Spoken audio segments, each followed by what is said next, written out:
Security handshake complete. Nodes 1 through 11. Operating within acceptable parameters. The new primary laser transceiver is operating within acceptable limits. Temperature stable. We are clear for transmission.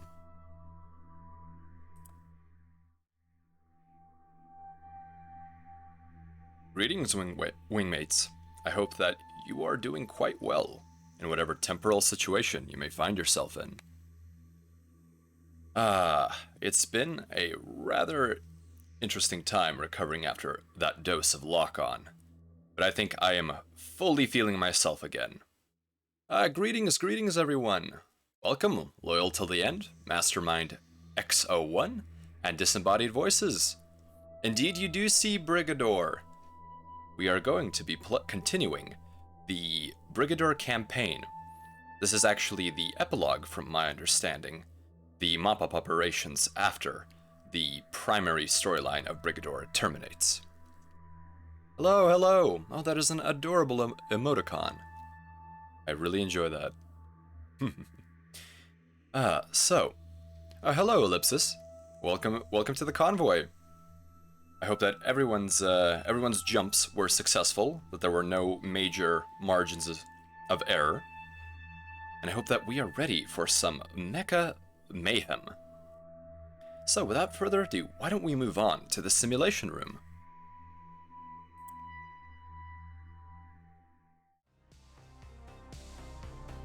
Alright, here we go.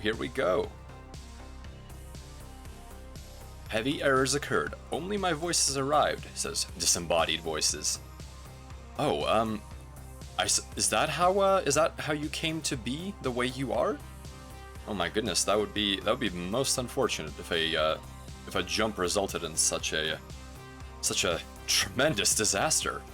Although I've never heard of anyone surviving a misjump in the event that my goodness. For just the voice to arrive? I'll have to look into that. Is the audio level acceptable to you, wingmates? Please let me know if it needs any kind of adjustments. Perhaps you're a ghost now. That may be the case. I have not been particularly aware of ghosts. Oh, good. I'm glad it sounds good. But, having experienced quite a few very interesting individuals in my time streaming, I think that anything is possible now. So, I trust you, Disembodied Voices. I trust your judgment. Hello, Starship AI. Yes, the standard hailing frequency. I am reading your IFF transponder very well. However, it appears that I cannot read your current mission log. I do not know what you have been doing, Starship AI. That is okay. Sometimes cargo ships and couriers must hide their manifest. Alright. So, let's continue on with the campaign. Allow me to switch to my gamer trackball, because this one I can operate with my thumb, as opposed to a fingerball, which I find significantly more difficult to use for Brigador.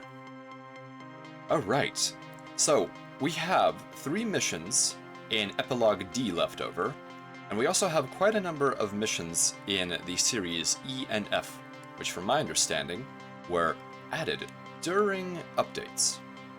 So let's do Kill for Love. Oh, 1 second please, wingmates. My simulated trackball is having some issues with the ball being a little bit jammed up. I don't know if any of you have had an opportunity to utilize the most common type of computer mouse in 20th century Terran computing, which was the ball mouse, which rather than using a laser for determining the motion of the mouse relative to whatever surface it was on, utilized a spherical ball with mechanical sensors. Although, I will not say that 100%, simply because there may have been variants which had optical sensors for the ball. Though I do doubt that. There we go. Much better. One of the fantastic things about this simulation is that you can go down to an incredible level of detail, including lint. There we go. That is one of the issues with trackballs. Hello, Bone Miser. Thank you for coming by the convoy. I appreciate you swinging by. Fam, you can call me Fam. I'm doing quite well. I am feeling much better after my dose of lock-on a few days ago. My metabolic system has stabilized, and I am ready for some Brigador. And I hope that you are too. Because we are Brigadome, the best Brigador on Solo Nobre. Greetings, Mythodox! How are you doing today? Or whatever temporal period you are in. Alright, so let's do mission D2, Kill for Love. Contract, removal of opposition, greater than 70%. Opposition, heavy spacer. Morafeno is a small agricultural district with a few houses and small shipping logistics center. Originally sited for a necropolis, until the first built crypts began to sink into the wet earth. Morafeno has become something of a potter's field for the overcrowded outer districts. The high water level seems many... excuse me, this seems to be grammatically... let's see here. Sees many of the hastily buried coffins return to the surface. That is a disturbing sight. You thought you put your loved ones far beneath the earth, and unfortunately they come back in the most disgraceful of ways. A spacer detachment has a concentration of heavy weapon platforms in Morafeno, pending approval of a renewed contract from the SNC. And the SNC, for those not aware, is the Solo Nobre Concern, which is a corporation attempting to take back the city of Solo Nobre on the planet Nola Sobre from the Loyalists, who essentially are, as their name implies, loyal to the Great Leader, who recently passed away and was once the autocrat of the rebellion that first removed SNC from Solo Nobre. But since the Great Leader is dead, SNC is back. And we, the Brigadors, are fighting on their behalf for quite a significant sum of money. We have found their terms to be disagreeable and would prefer to counteroffer in such a way as to dissuade other spacer mercenaries from seeking a wage increase. Please deliver this message in your customary fashion. And that customary fashion is good old-fashioned violence, high explosives, and stomping with a gigantic steel mecha foot. Alright, let's take a look at our loadouts. So I actually managed to fail this mission last time I was playing Brigador. At the very last moment, in fact. I was using the Arlo with the Auditor, who is one of the most interesting characters in the Brigador roster. That's a bit of a mouthful. The Brigador roster.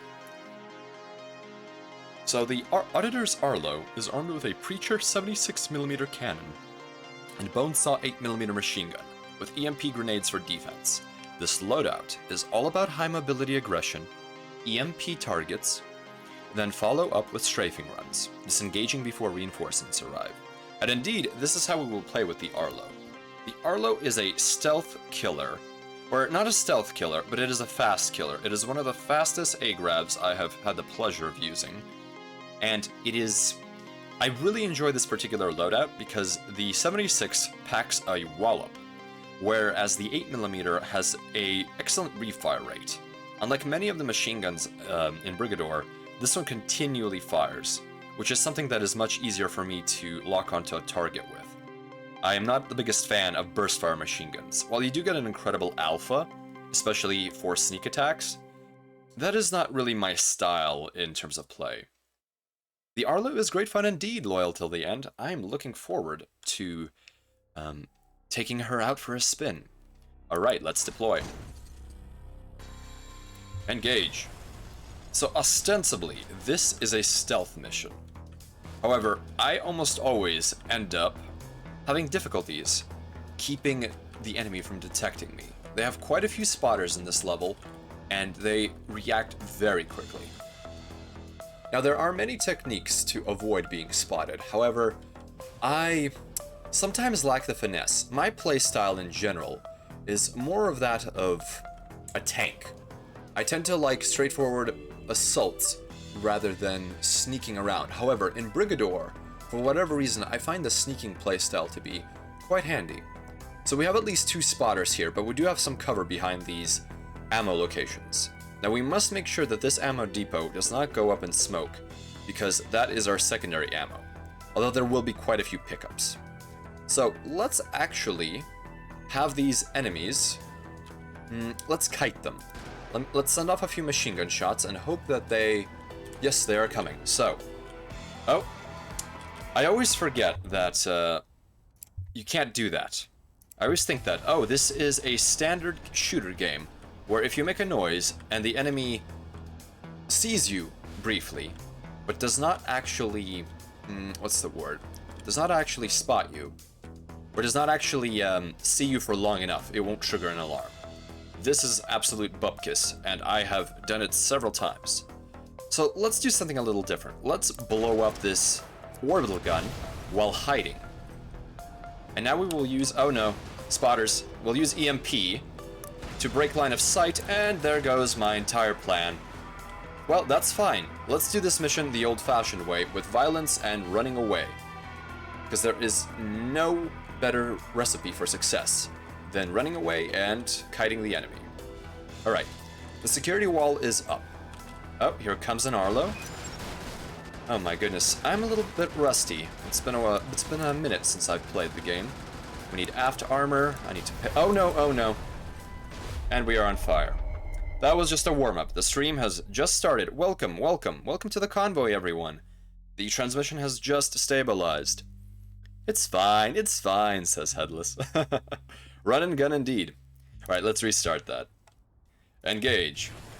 Alright, so we can try to be stealthy, but I doubt that will function. Let's actually try to destroy the orbital gun from a distance, without being spotted, and see who we can lure in. Let's take a look. That noise should attract enemies. And indeed it has attracted the spotters and Arlos, and I'm going to use the EMP grenade. And hopefully that will get quite a few of them. And it did indeed. Oh my goodness, I'm about to be spotted. That's okay. At least we started the combat. There we go. There we go. Oh, I can break line of sight. There we go. So the spotters have not found me quite yet, and I'm dangerously close to this explosive section. So I'll wait till these spotters and Arlos arrive, and I did not damage him enough. Spotter, spotter, spotter, spotter, spotter. Must you stomp? No, no, no, no, no, no, no, no. You will not get the alarm off. And I think he did not. I'm going to run out of munitions if I'm not careful, and there's one of these shield boats. He is ripping apart my hull. Alright. The previous scenario that I started this campaign on again, definitely was easier. So, going into one of the harder ones of this particular set of scenarios is definitely a good way to warm up. Why would you want to stealth when you're a mech? Choose violence. Well, when the enemy is able to direct a significant amount of violence towards you, as in they choose more violence than you have chosen, then you definitely need to duck out and rethink your actions. Tried and true strat. Looking grim indeed. It was very grim. Gonna play more long distance maybe. Yes, I think I will have to play distance. Hello that mango. Let's see here. Bring more gun. I could bring more gun, but this mission is surprisingly difficult even with more gun. If anything, the speed of the Arlo allows me to escape all of these negative situations, and I missed with my precious munitions. Alright, let's attract the enemy. Here they come, and I'm not exactly hiding behind anything. Alright, here come the spotters and the Arlos, and one of those suicide sphere drones. Let me see if I can use my 76 on that particular spotter. That is a lot of enemies. Alright, come here, Arlo. Alright. We are dangerously close to a gas station. Oh, here we go. Ah, goodness, we are going to get spotted. Unfortunate, unfortunate. I should have used my EMP grenade, and I will right now.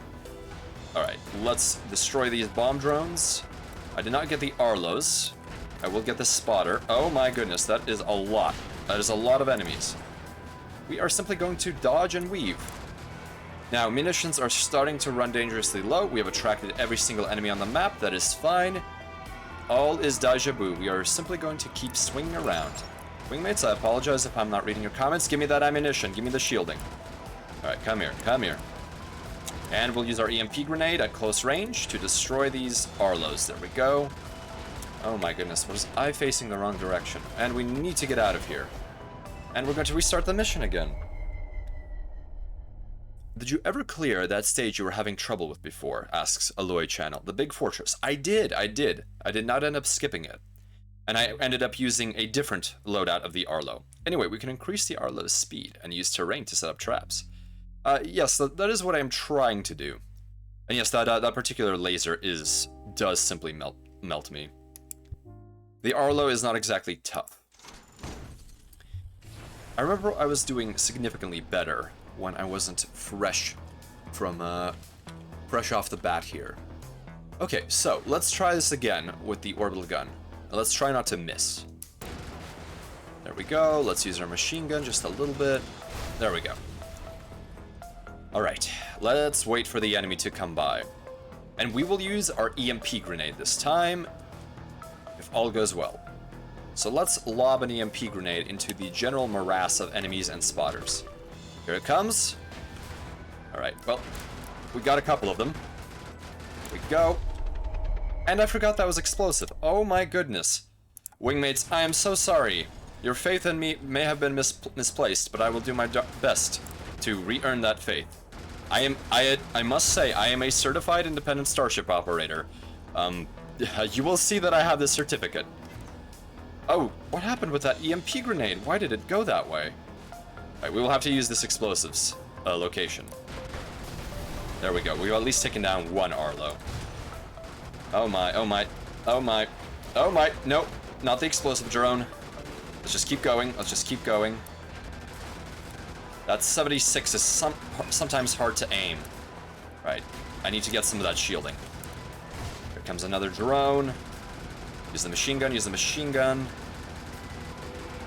I've been spotted. It does not matter anymore. Explosive drone.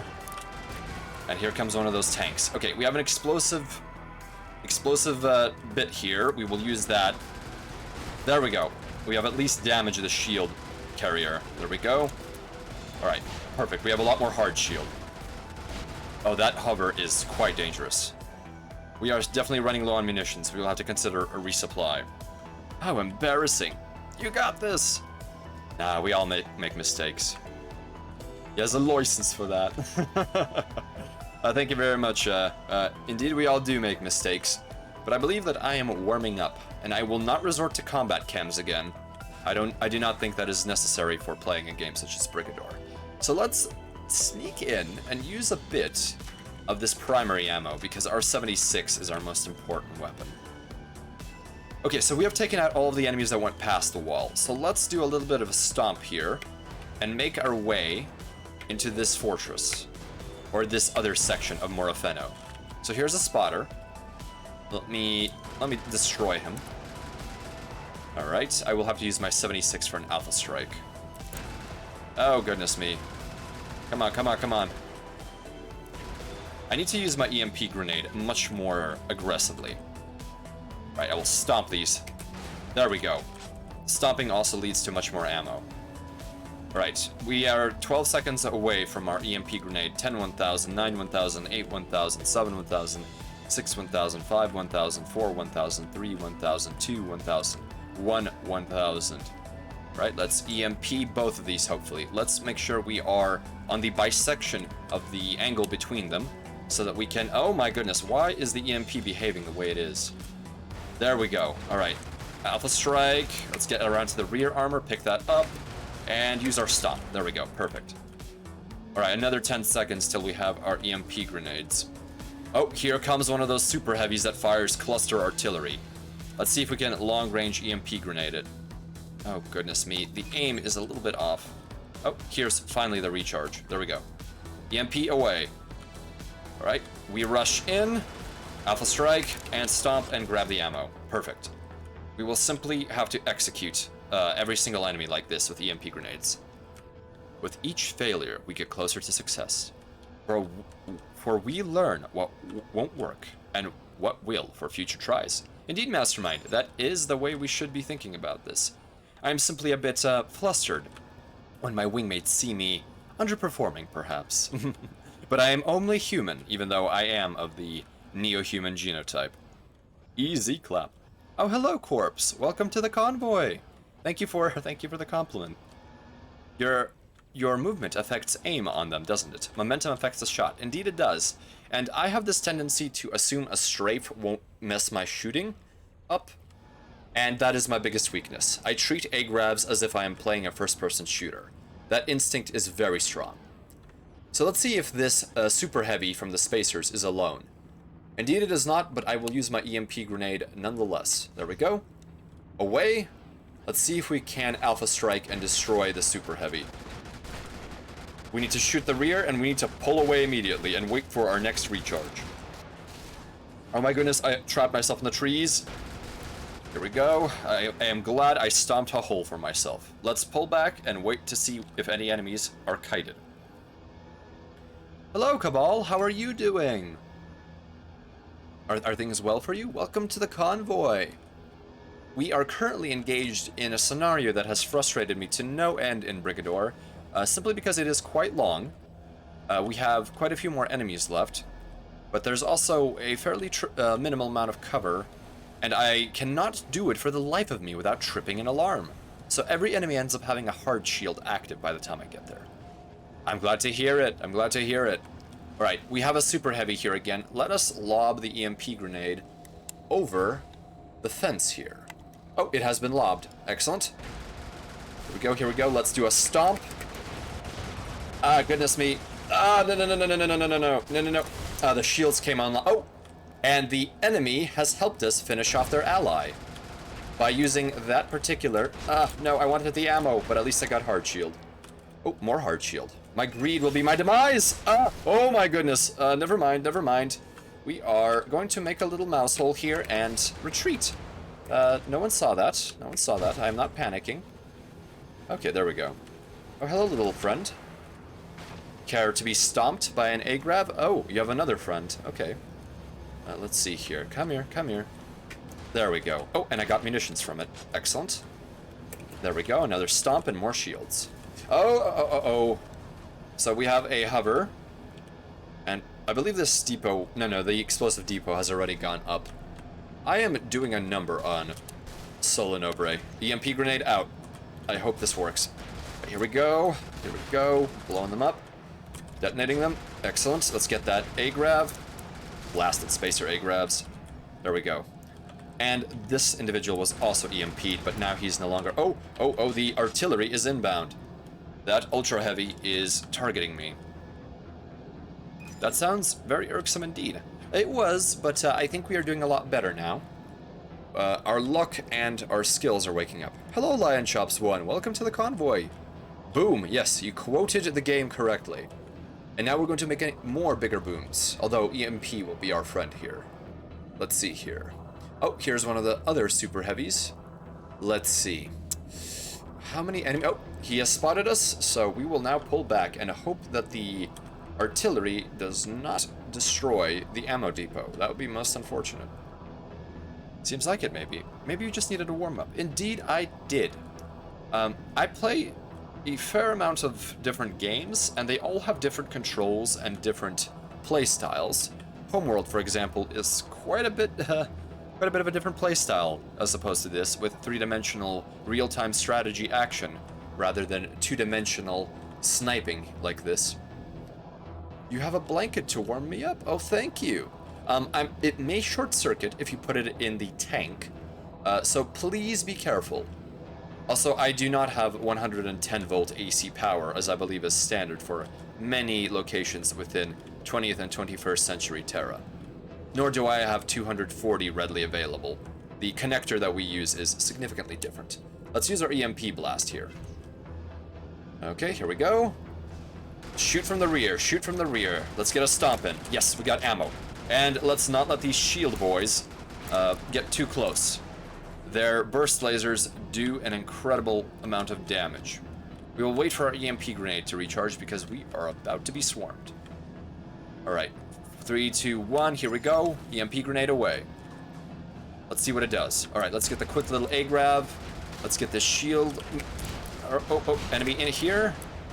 Oh goodness, that laser is rather heavy. Oh my, that was a close call. There we go, there we go, there we go. Ah, goodness me. I got at least some hard shield out of that. I need to pull away in case another cluster artillery round destroys me.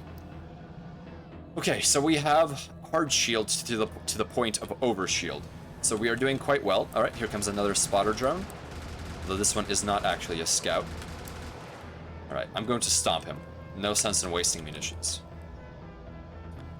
I really do appreciate that this game has a melee attack. If MechWarrior actually had a melee attack, I think there would have been an even longer duration to its popularity. I think that is one thing that they should have added to all of the MechWarrior games, because sometimes you do actually end up at melee ranges. This is the second time you've joined the Streamlined shops. My first time was when Mousy raided. Overall, let's have fun. Yes, I'm glad to see you here. I do not expect wingmates to, it is not mandatory to attend, but I am glad that you are having a good time, so let's continue.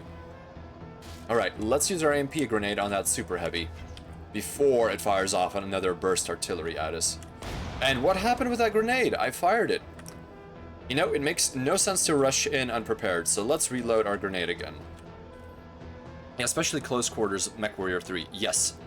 The mission in MechWarrior 3 where you face the very unfortunate Annihilator in the cavern. That is a moment. It's an Annihilator! Will remain with me to my, to the day of my demise. Hatchet Man. Yes, Hatchet Man Chama. It certainly would be great to see it in-game, but alas. We must suffer with, heavy machine guns being the closest range weapon available. Alright, we will finally destroy the fortress. There we go. Alright, oh, excellent, power generators. Let's stomp them. Let's not use our primary weapon. There we go. And someone is coming to investigate, and we will pull away. Like the darkness that we fade into, we are everywhere, but also nowhere at once.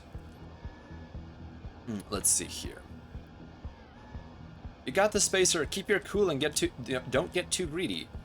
Indeed, Mastermind. I think that is the key for all of these harder scenarios. Don't get too greedy, but also when you are, excuse me, wingmates, when you are actually engaged in combat, you must be greedy about getting your shields and ammo, because if you do not grab them, you will explode in short order.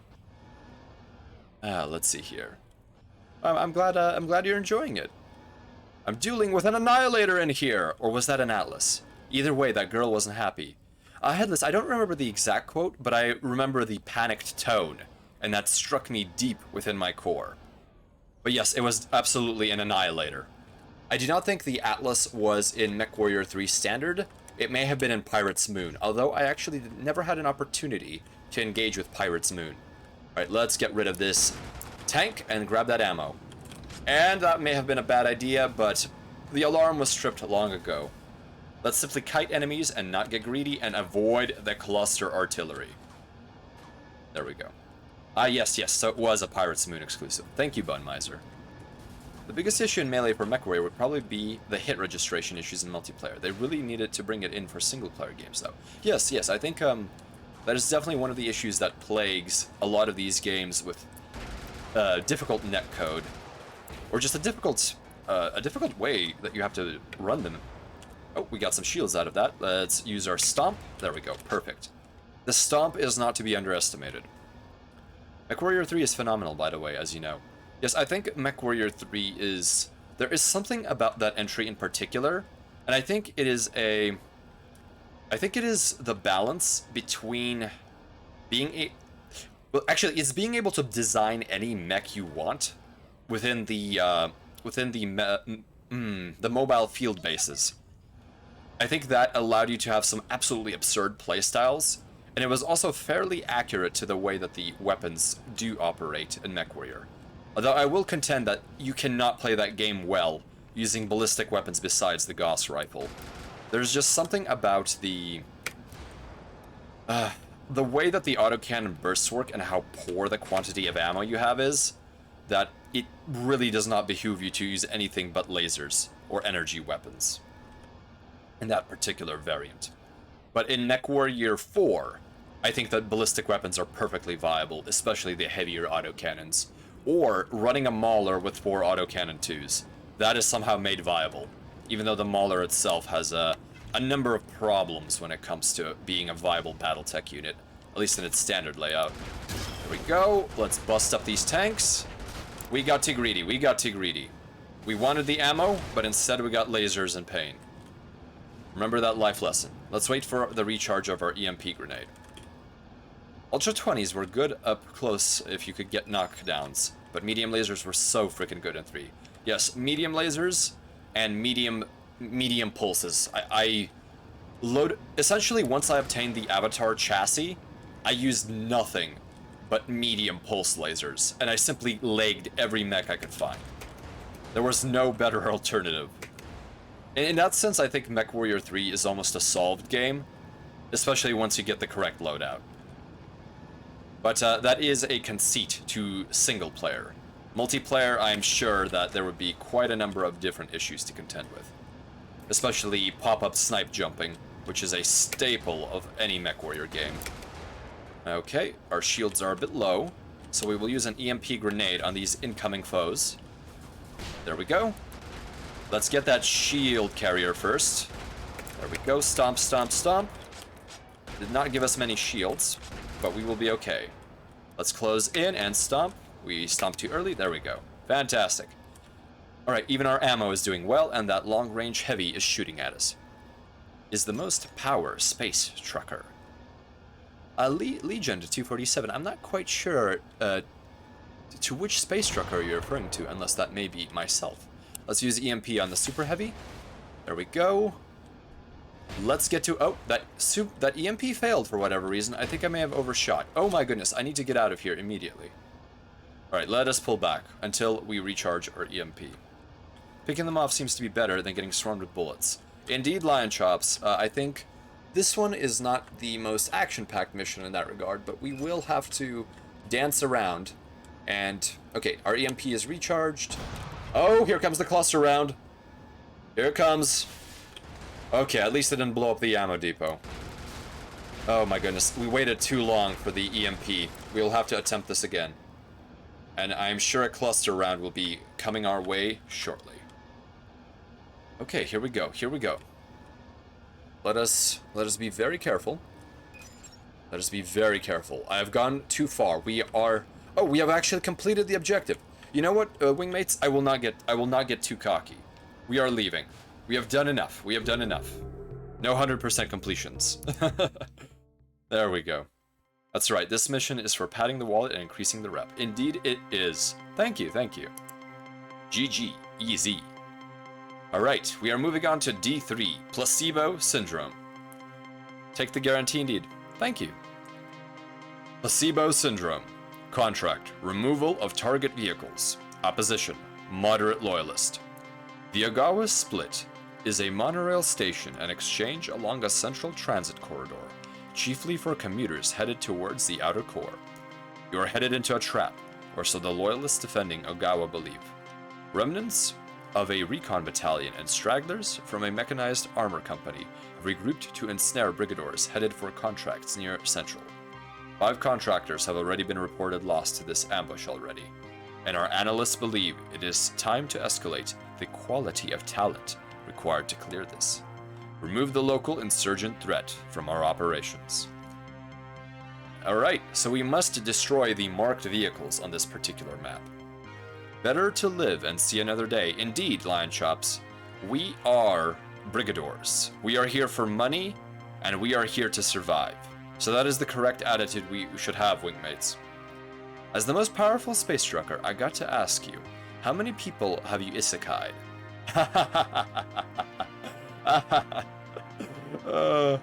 Well, Legion, I do not believe I have hit anyone with the wishful thinking.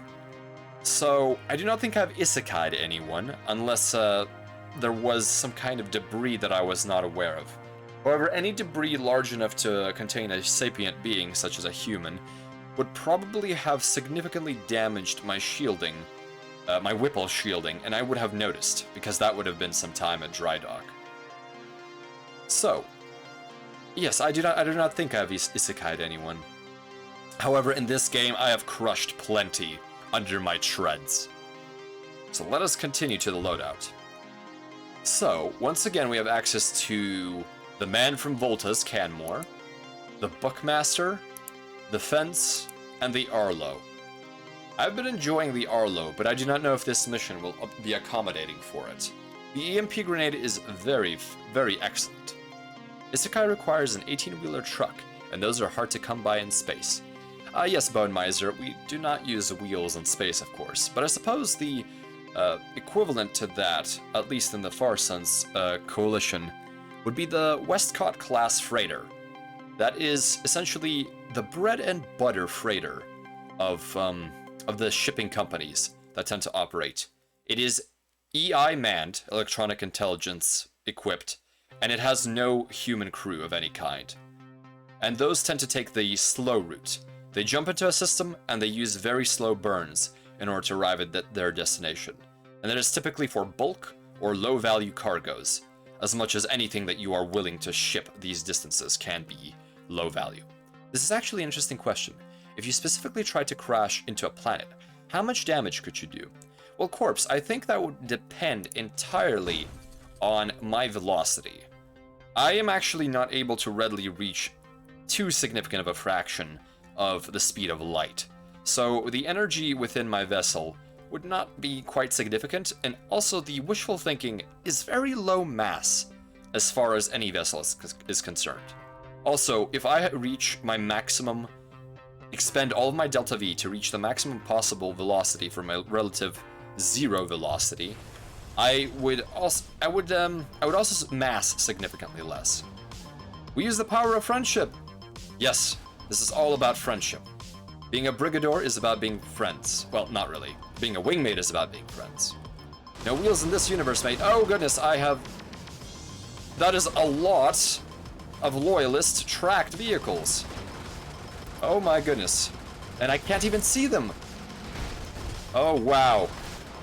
That was something else. We are simply going to have to machine gun them all to death and stomp them. Oh my, oh my, oh my. Here we go, here we go. Luckily their aim isn't as good as mine is. And my aim is pretty dismal. So, all of our aims are dismal, so I'm simply going to use melee weapons. Alright, shields are holding, shields are holding. That one ran away. Oh, here comes the turret. Oh my goodness, here we go. I need to be very careful. Oh, EMP away immediately. There we go. There we go. Let's make sure they are destroyed. Stomp. Get more ammo. Stomp. Excellent. That EMP grenade is essentially the main weapon we have here. Spacer is a top isekai machine in this game. If this was the show reboot, you'd be crushing mainframe. Crushing mainframe. I like that expression. It is quite an interesting... It's not a minced oath. It's a... Oh goodness, what is the word? What is it when you say something and you mean another thing, like HE double hockey sticks? Let's see here. Stomp. There we go. We got some ammo out of that. But we need to get this turret. Let's be careful, so let's use EMP for the turret. There's no sense in wasting our munitions or our time. There we go. Come on. I really don't want to shoot. There we go. Perfect. Let's see here. Double entendre, metaphor. There's another word I'm looking for. If it comes into my mind, I will let you know. Excuse me. They pray hexadecimal and megabyte for help. Oh yes, yes. Anyone who is only familiar with that would use that in their prayers indeed. Let's get this track. Monotrack. Stop running! I'm only here to be your friend. Okay, we stomped him. Oh, this urban district has an enemy tank in it. Let's mouse hold. I'm very bad at mouse holding with an A grab, unfortunately. Alright. So we have actually managed to flank this individual, and we got some ammo out of it. Perfect. And I'm sure we have angered... No, we have not angered any of these. So there are troopers, and there is a shield-carrying vehicle. I may actually want to save this for a moment where I have low shielding. Freudian slip, allegory... EMP away? There we go. Just keep shooting, keep smiling, keep shooting. There we go. And let's see if we can crush him. Yes, crush. Crush, kill, destroy. I only played a little bit of that game, but it was interesting when I did. Right, we need another EMP grenade, because that is a super heavy. Oh my goodness. No, we will have to use the EMP grenade now. We got too cocky. Alright. Where was the EMP? There's the EMP. Come on, come on. Okay, I need a reprieve. I need a reprieve. Oh. Oh my goodness. Those are shield trucks, but I need my EMP. We are down to 12 seconds for the recharge. Let's make sure. No, no, no, no. We must hide. We must hide. Here we go. Here we go. Yes, I can't remember the word either. I am... Oh my goodness. Oh my goodness. All of them all of a sudden. Indeed. Okay. Let's see here. Let's use our EMP grenade at long range. There we go. Grenade away. There. We have disabled the shield trucks. So let's make sure we get that shielding that we so sorely need. Perfect. Let's make sure we flank this one. And avoid the infantry bursts. There we go. Let's use our machine gun. That's what it's meant for. Perfect. And let's get this last trooper. Okay, so we are now up to hard shield, but we are about halfway for our primary ammo. Let's machine gun this infantry, and there will be a super heavy coming up here. We will use our EMP grenade for this purpose. Here the enemy is. EMP grenade away. We shot too far. We will have to wait for the recharge. Apologies, wingmates. For some reason, when I hold the mouse wheel and when I let it go, it does not seem to act as favorably as I wish it would. Remember, Spacer, in space, always pick up the alien space screens, space eggs. The slimier, the better. I have not encountered any extraterrestrials, but I believe that violates almost every sensible protocol that a spacer wishing to retain his or her existence would engage in. All right, let's fire off our grenade. There we go. And now we are flanking. Perfect. And we got some ammo out of it. Oh, so here is a checkpoint. Okay. Let's see if there's anything worthwhile in the neighborhood. Oh, we have an enemy who is currently exposing their flank to us. Oh. Ah, stomp. Why not stomp? Saves on ammo. Always stomp. Alright, here we go. Sounds like a good way to get salmonella. Well, salmonella is an eternal issue. Even the specimens of chickens that were brought with the earliest Terrans to their colonization efforts did contain traces of that bacteria. Not to mention, other humans would have it anyways. Oh goodness, there are quite a few infantry here. That is not good. Let's machine gun them. There we go. So we need to destroy 2 more captains.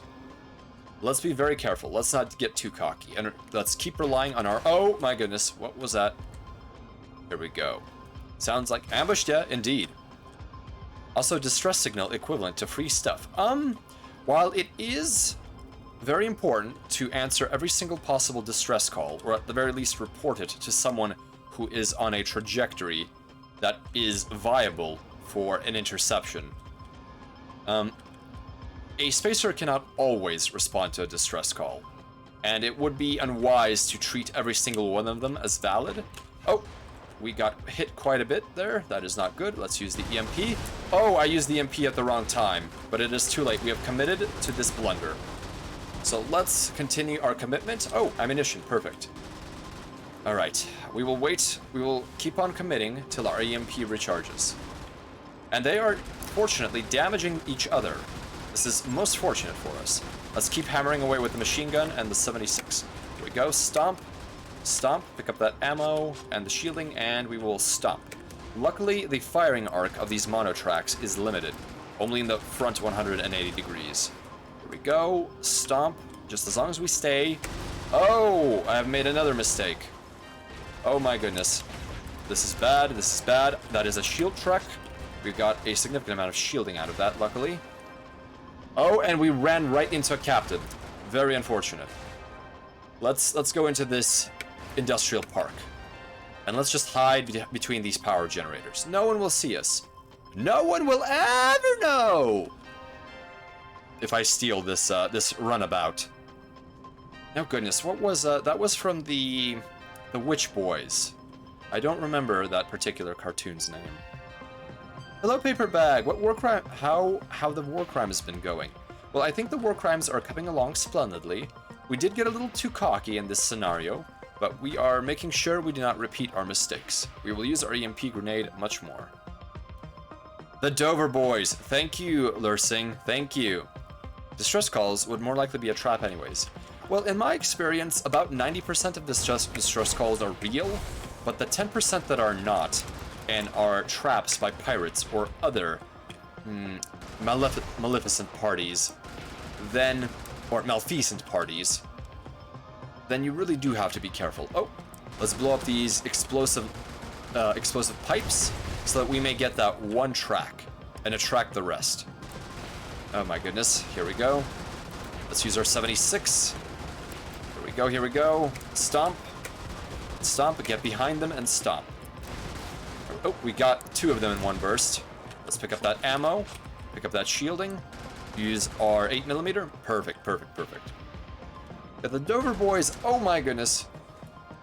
Let's use our EMP and launch. Hopefully that will actually shut, nope, it shut it down, but we are in the worst part. We are not flanking it. We are far too close. We must commit to this fight. We must commit to this fight, and we overcommitted. Well, the Arlo is a decent loadout, so let's keep going with it. We just have to not overcommit. I mean, if there is a trap, justified free stuff. Indeed, indeed. Although, unfortunately, my vessel is not able to fend off anything but the smallest enemy, or at least provide an incentive for any enemy to not attack me. I'm armed with autocannons, meant specifically for interception of incoming projectiles, but I can use them in a short-range weapon role. And I have both kinetic missiles and a number of Kasaba howitzers, which are shaped atomic charges. Oh my goodness, look at this formation. This is at least four platoons. Oh, yes, no. Yes, 4 platoons of tracks, of mono tracks. Let's fire off an EMP charge and hope we get them. Perfect. And now we can open up and use our stomp. Perfect, perfect. Excellent. And only one of them managed to survive that. And we can stomp them. Excellent, excellent. Let's see here. Oh, thank you for the clip, Headless. That is greatly appreciated. Safe between... I cannot read that, unfortunately, in the way my data feed displays it. I will have to check it out. We're going to blow them up anyway. If I could. A big trap can destroy a whole battalion, but only killed one. Yes. A trap has to be set up for the correct size of enemy, or for the correct thing that you're baiting in. You would not set up an ambush. Oh, wow, I ran right into that shot. I ran right into... So, if you are wanting to destroy something like a dreadnought, you would require an incredible trap, or at least one that is very sneaky. Anytime, you're able to destroy even the largest vessels fairly readily, although you must be aware that munitions that can do that would still have to be delivered very closely. An ambush situation is pretty much the easiest way to destroy any kind of warship, because there is no form of energy shielding as there is in the Brigador universe that I am aware of, at least unless navies have been keeping it secret. Once you bring a Kasaba howitzer to point-blank range on any vessel, almost nothing can withstand a focused nuclear blast. Let's see here. I'm doing what it takes to prevail in the current tactical situation. Indeed I am. I must play this safe, because I got far too cocky in the last scenario. So let me use my EMP charge to intercept this shield truck and also destroy the infantry. Perfect, we got ammo out of that too. So let's keep shooting while we massacre... Oh no, those are civilians. I perhaps spoke too soon. There we go. Question, Spacer. Are you man and machine power extreme? Well, I am not perhaps power extreme, but I do have elements of machine in me, specifically my implants for life support and for my neural linkage, along with perhaps my ventilator if you consider studs to be machines. mounting studs for the ventilator on my face. I like the fact that 90% of distress calls are actual problems and 10% are pirates. That shows the majority prefer cooperation, or at least somewhat neutrality. Some distress calls have actually been pirates, in my experience. And because of some of the rules of honor that spacers tend to stick to, it is in one's best interest to respond to even pirate distress calls. Although, oftentimes, that is simply because they are willing to accept their demise from, or they're willing to accept imprisonment or even execution over the fate of being trapped in the middle of the void. Although, unfortunately, if for them, if a navy spots that a pirate is emitting a distress call, and it is a known pirate and not simply one that is in a disguise, or perhaps a privateer with a charter, then they will simply destroy them. So pirates often will do that. You must live. Indeed, I must. Well, we currently have all of our hull, and we also have an EMP grenade ready to go. So let's fire it off, and wait till these enemies are shut down. Charge in here, guns blazing, keep shooting, go around the flank, do a stomp. This is where we got too cocky, this is where we got too cocky. Keep saying that, Spacer, because it will make it better. There we go. There we go. I follow the school of as long as you keep talking, your bravery will remain intact. Okay, we can actually mouse hole and catch this fixed mount tracked vehicle in the rear. Let's do it. There we go. Perfect. One shot, one kill. Let's see if there are any other enemies in this complex. Alright, so where this is where there's going to be another squad of these monotracks. There they are. Oh! One of the turrets has spotted us. We cannot simply afford to stand around in the driveway. Well, no one wants to be spaced. That is an unpleasant way to go. Yes, spacing, or, for anyone who is not aware, the act of ejecting someone into space through an airlock, perhaps with a spacesuit or perhaps without. It depends on the severity of the punishment. It is akin to the way that keel hauling, the ancient 17th century punishment for sailors, at least one of the worst punishments possible, did have its own degrees of severity. So does spacing. However, there is, I have seen, sometimes a non-lethal variant of spacing, in which the spacee is allowed to drift out into the vacuum without a spacesuit, but they are attached to some sort of cable. And once they have passed out, they are reeled in. And this is repeated several times. So in that sense, it is akin to keel hauling. However, most navies do not practice such barbaric forms of punishment and prefer much more punitive means. Although I will say that physical punishment perhaps is not the worst means of being punished or executed, as there are ways of doing so in a neurological manner, where the brain of the victim in question is simply slowly wiped away, neuron by neuron, or connections are scrambled to the point that the individual is no longer the individual before.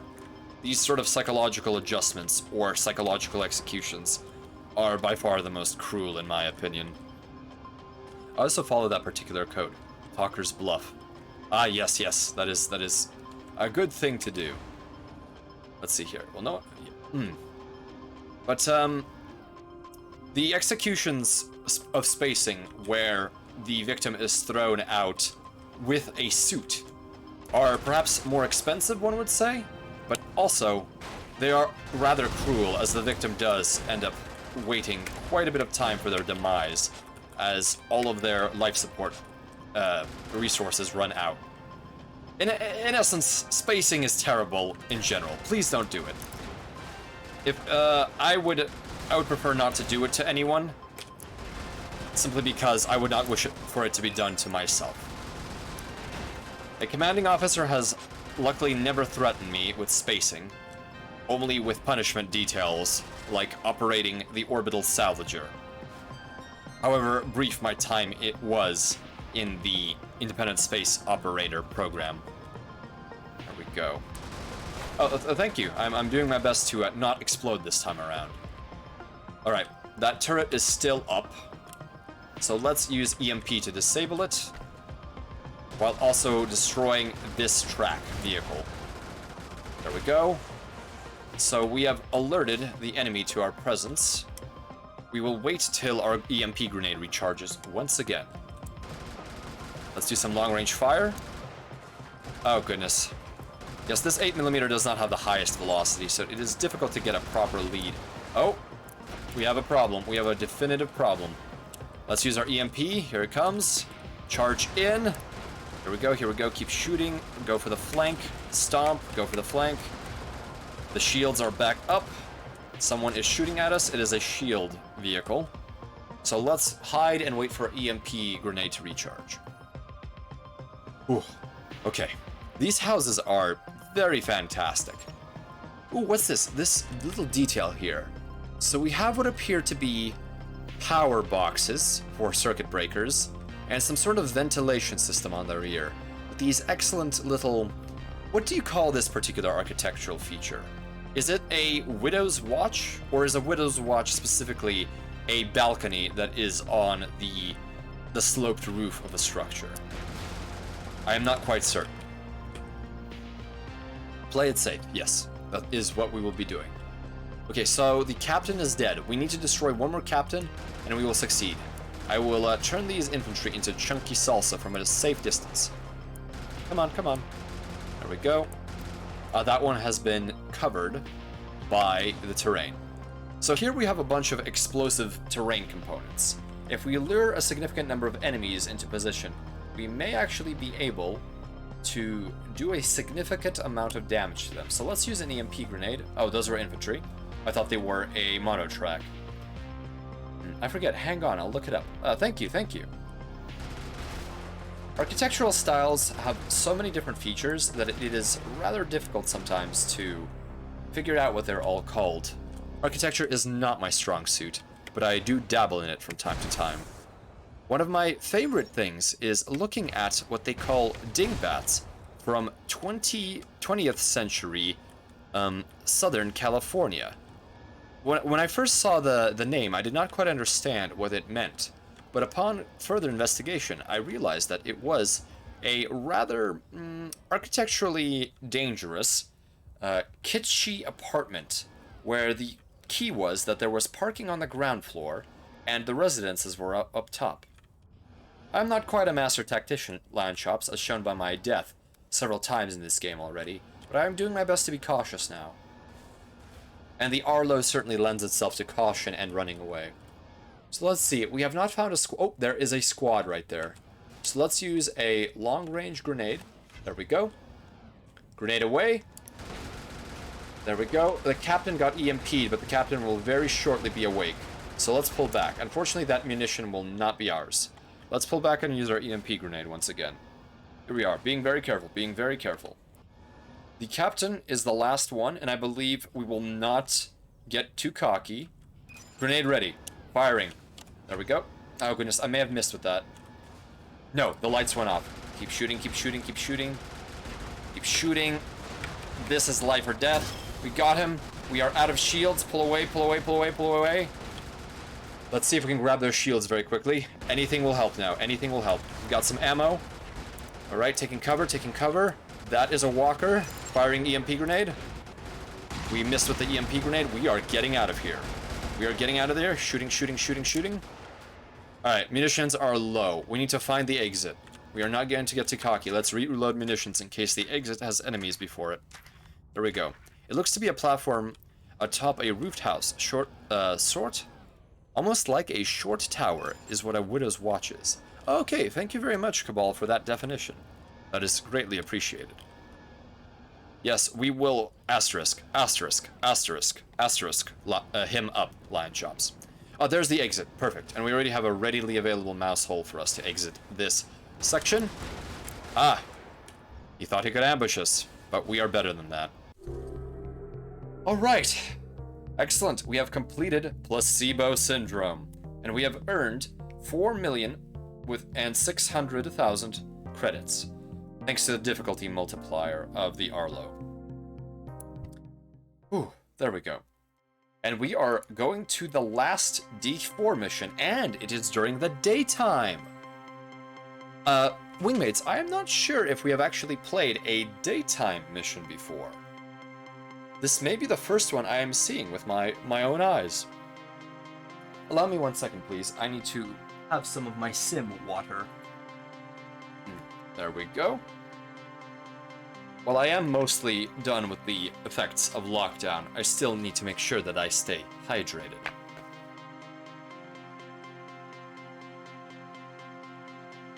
Excellent. First time getting sunlight. Yes, yes indeed. One of the oddest things I find about the Homo sapiens species is that it essentially requires sunlight in order to generate an essential vitamin, vitamin D. And yet sunlight itself is unfortunately somewhat carcinogenic. That is one of the oddities of the evolutionary process, I suppose. But that is definitely one thing that many xenomorphs end up editing out first thing first. In fact, many neo-humans end up using genetic modification in order to simply have the correct mechanisms, the correct cellular mechanisms in order to generate their own, I can never pronounce it, cholecalciferol? I think. I would have to read it out loud in order to make sure I got all of the syllables and the proper name for vitamin D3 correctly. Although there are other active forms in vitamin D3 metabolism. Wait for the blackout. Contract. Removal of 4 orbital guns. Opposition. Heavy corvids. With your successful removal of the loyalist threat in the previous contract, a much larger force appears en route to complete what that recon battalion failed to do. Severely restrict your future economic opportunities with the SNC. Now we cannot have that. Our economic opportunities must be free and laissez-faire. You 4 have proven considerable versatility as an asset, necessitating your immediate exfiltration. The SNC would normally reserve this as a nighttime contract, but the circumstances dictate immediate action. Sihente.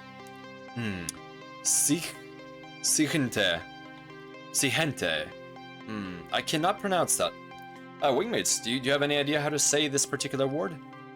Quijente? Flats is a heavily corvid sympathetic township with scattered shipping and oil refinery capacities, as well as a decommissioned single-pad spaceport. We have confirmed the tug standing on the launch pad is operational. The SNC requires you to merely clear the occupying corvid force from the area before departing Novo Solo. First time getting sunlight, indeed. I learned getting too much sunlight could develop some kind of cancer. Could be wrong. Well, ultraviolet radiation in the form of both A and B has the tendency to essentially knock atoms out of position. It is a high enough energy form of radiation that it essentially has the ability to do that. And so, if ultraviolet radiation hits your flesh, it is able to do the exact same thing to the delicate mechanisms within your cells. And while cells have a particularly significant ability to self-repair, even damage to mangled DNA, there is a limit to that, especially with multiple breaks. So, it is sort of a matter of chance and time, and exposure. But you must always make your own judgments about this. Siginti. Thank you, Lion Chops. Siginti Flats. Alright, so we are being evacuated in this last of the D episodes. Let us check our loadout. Once again, I believe we will go with the Arlo, and this time we will see it in the daylight. I do love the Arlo's design. It reminds me of some sort of insect mounted on a dish. But I think it is a rather practical one at that. Alright, let us deploy. Engage. Oh, so the security walls are up. We will have to make some noise. Goodness me, this looks significantly different than I was anticipating. Excuse me. So, one of the orbital guns is here already. Now, I wonder if the gun is mounted at its balance point. That is interesting. I certainly hope that they did that for their own sake. Okay, so we have 2 tree houses here, and the tree houses are tracked Corvid Super Heavies, along with a detachment of what appears to be tuk-tuks. So, we will have to attract them. However, we do have a gas station here, which is potentially explosive. So let's use our mouse holding techniques in order to break through, and then we will attract them while firing our EMP charge. And nope, unfortunately that didn't do very much. Let's stomp. Alright, so we will have to take it one treehouse at a time. That is the only way we will be able to do this. Alright, let's redeploy.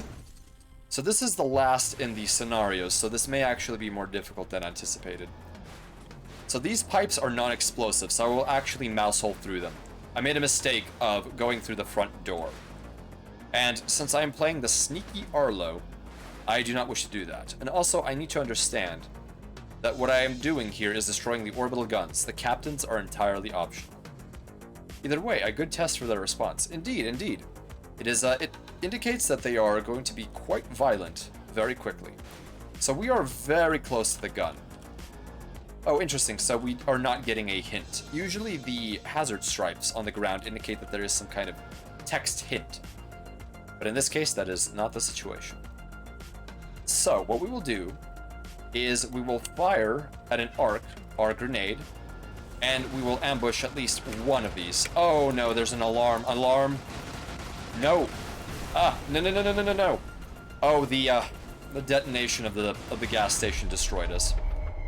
Hit and run tactics are a go. Indeed, mastermind. So let's try that again. So the mouse holding is the correct tactic for this particular scenario. We will do our best to mouse hole our way through. And I thank Corpse, who taught me about mouse holing. Now, if any of you enjoy a very unique streamer with a style that is difficult to describe, but one that is silent, and yet every word spoken, and I use this in quotes, by Corpse, is incredibly, how shall I put it, on point, then I think she is someone you would like to check out. Also, her knowledge of games is incredibly in-depth in terms of the games that she does play. And if anyone could please plug in Corpse's link to her channel or her Twitter, that would be greatly appreciated. Alright. Here we go. I will do that. I'll do so myself once I have a bit of a moment. Yes, Cabal said it right. Corpse has a very intense air, but is very pleasant. Thank you, Cabal. Good words. Alright, we have triggered the enemy. Let's get back into our mouse hole. Let's break line of sight. And these are panic walls, so there's really no escaping. However, the enemy is not smart enough to understand. Oh, perfect. They are crowding around the orbital gun. That will be... Oh, let's not activate the alarm. There we go. These tuk-tuks are quite irritating. Ah, goodness me. Fire the EMP grenade. Stomp. Okay, here we go. Here comes the treehouse. Here comes the treehouse. This is not good. We will fail this scenario, unfortunately. I'm sorry, roommates. Oh, a chance to escape. We still have hard shields. Oh my goodness. That is a shield unit. Oh, he didn't have shielding. That is quite a bitter disappointment. Let's see if we can get... Oh, he might have shields. No, very few shields. We are still in overshield. We have only lost 6 of our health. EMP out. Grenade. Ammo. I'm sorry, I'm chanting. I am simply trying to stay focused. This is... Alright, good. Ammo. Excellent. Getting this other tracked vehicle. There we go. Thank you for putting the links for Corpses, for Corpse. And yes, Alaric, you have nothing but high praise for Corpse. You find most of her streams to be very relaxing, and I do so indeed. Corpse, you deserve it. I'm sorry to shill you, but I believe that you certainly do an amazing job with everything. Okay. Let's be very careful. We've made it through the treehouse nightmare. Let's destroy this orbital gun before we do anything else. We may not be able to backtrack. Excellent. Here comes a vehicle to investigate. We can stomp them. Here we go, here we go. Hello, friend. I'm here to bring you your demise. Corpse love! Yes. You got this, Spacer. I'm not sorry. Always chill your Oshi. Words to live by, Bone Miser. I will not say if I have an Oshi, because I respect so many of the streamers that I have gotten to both know from a distance and personally over the brief time that I have been able to transmit across these vast distances. Always be shilling. Thank you, Alaric. But I think that for lack of exposure, so many of these wonderful people, it's not that they are left behind or anything, because I think we all need to start off slowly so that we are not overwhelmed when we enter the world of streaming. But I think that we simply need to spread the word as much as we can. Okay, here we go. Ooh, the mini-mart. The mini-mart looks a lot better in the day. Let's see here. So the civilians are allowed to go through the panic walls, and I'm not. But I suppose they are Corvid sympathizers, all of them. What is wrong with that ammo depot? Look at that! In the lower right side of the screen.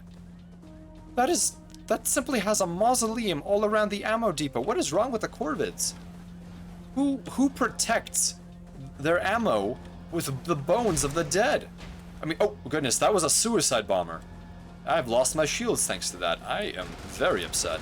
It is very difficult to see the red flashlights of the suicide bomber yellowcoats, unfortunately. Oh goodness. These walkers are such small targets. Very difficult to attack. Oh, here I got some ammo. No, you will not spot me. Oh goodness. I am burning. I am about to lose this. Ah! Oh my goodness, I'm down to 16 shield and 5 health. I really need some shielding. This is very bad. This is very bad. Yes, it feels good to venerate the names of those who inspire us. Yes, perhaps venerate is not the word that I would use, but absolutely respect those who inspire you. Spacer taking his floating war disc down the bodega to get a sack of chips. All right, let me actually follow the proper rules of the road if I'm going to do that. And let's land. Oops, I didn't mean to do that. Well, at least half the mini-mart is there, and hopefully the chips didn't get crushed by the shockwave. I must depart. Good luck with your simulations. Well, thank you for being with the convoy for as long as you could, disembodied voices. I hope that you are able to bring your ghostly spirit elsewhere. Thank you for being with the convoy again. Activate gamer socks. Oh my goodness. Okay, I may lose this shortly, and I didn't use my EMP. Yep, we have lost. All right, let's try this again. So we know we need to mouse hole. We know that we need to remember to use our EMP. My Doritos! No! Goodness, yeah. That is a bit of a problem when your chips are destroyed by the shockwave of your Arlo coming down. All right, so let's try this again. Let's make sure they're aggroed, and then use EMP. We have disabled a few of them. Let's see if we can blow up the gas station. Ah! Come on, come on, let's hit the gas station. They cannot see. Yes, we got one of them. And now we must hide. There we go. We have broken line of sight with them, and we will wait for... And we have not broken the line of sight, thanks to that scout. EMP grenade, please. Ah! Ah! Come on, come on. Get the scout, get the... And the alarm has gone off. I do not know if we can win the scenario now. But we will see, we will see. Get the ammo, get the shielding, get the ammo, get the shielding. Stomp, stomp, stomp. Here we go. Perfect.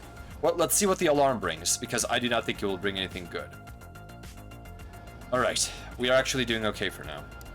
Upon your mentioning, I looked it up, and you were right. I was misremembering the definition of venerate. It is indeed significantly stronger than I intended. Yes, well, you can say venerate in regards to someone who you really deeply admire. But I do try to treat both wingmates and the streamers that I admire with similar levels of respect. I think we all deserve respect at the end of the day. We are all trying. Alright, here we go. And viewers do an incredible thing. They take their time out of their day, and they also go through the... I suppose they put a bit of themselves into a streamer's presentation. By contributing to the conversation, they are able to give something to talk about. They are able to affect the flow. And lurkers are also incredibly important. Even if someone is not directly talking, the fact that they're there, and I suppose making it known that people are interested in the subject, makes for a much better experience. Oh goodness. So we are having some difficulties here. There are quite a few enemies, and running does not seem to be the best way to survive this situation. Right, let's try that again. Let's try it without an alarm. Group effort, baby. Indeed, Bone Miser. Never stop converting human to the Borg. Well, as much as cybernetic components are helpful, especially in many lines of work, they do come with negatives, and one of them is not being able to relate to your fellow human being as readily. So I tend to be very cautious about recommending anyone to get any kind of implant. Okay, here we go. You feel the same way, Cabal. I am glad to hear that. But yes, everyone who participates in this, in whatever means they do, I have great respect for that. Right, let's try this again. Let's make sure we kite them. We fire our EMP grenade, and we missed completely. And let's hide while we still can. Oh my goodness, this first part is always such a doozy. Alright, hiding, hiding, hiding. Let's see if we can break through this flak tower looking structure. And we are doomed. We are doomed indeed. Let's simply restart this. There's no sense in delaying the inevitable. Oh, the fact that this start has to be perfect is certainly a challenge. New wingmate from Iron Mouse. Have you played Faster Than Light? Hello, Narc 101. Welcome to the convoy. I'm glad to see you here after that attack by the cruiser. Your boarding party was quite intense, I must say. I have played Faster Than Light. I greatly enjoyed the game, but you know, there are no buts. It is a fantastic game, but it is not the first thing I pick up when I feel like playing a game. It is very intense, and roguelikes I find challenging to a certain extent. Sort of the moral feeling when all of your progress disappears is, it does take some getting used to, and I think that it does push me away a little bit. But I also do accept the challenge. Alright, let's use our EMP. Here we go. Let's use the explosion to our advantage. Destroy the heavy vehicle. Make sure we get the spotter. Let's see if we can get this treehouse. I don't think we can. This is very bad. Okay, we tried. We tried. Let's deploy. Here we go. We will not stop until this is complete, or we will use a heavier vehicle. Let's see here. Time is not a trifle thing to someone, let alone a streamer. Yeah, sometimes it does. It is difficult to add things that you just don't know if you can dedicate time to. Even though I am a courier and I do have a lot of downtime, I do have to spend quite a bit of my day preparing forms and also making sure that people are aware of my courier services. I do have to self-promote for both this and for my actual job. So I hope that wingmates understand that I only have a limited amount of time for such activities, but I do my best within the time that I am allocated by my existence. One of your fellow comrades shot me during the Iron Mouse raid, and I have to be stretched back to the med bay. Oh, I'm so sorry. I'm so sorry, Lion Chops. I'm glad that we are here and that we have mended some of the animosity between the raiders and the defenders. But we have. I certainly apologize that we used non-lethal ammunition, but that is the way of the world sometimes. Greetings, Pig D6. Good measurement of time, pilot. Only caught up with the tail end of your roguelike discussion. It wasn't so much of a discussion, and I wasted that EMP, unfortunately. Apologies, wingmates. I did not shoot it far enough. Oh, one of them has finally started advancing. Let's see what happens now. I did not have too much to say other than that I do find them more challenging than quite a few genres. Alright, let's see if we can EMP. EMP is out. Let's destroy this treehouse. Reload. Where's the spotter? The spotter is oh no, the spotter is simply EMP'd.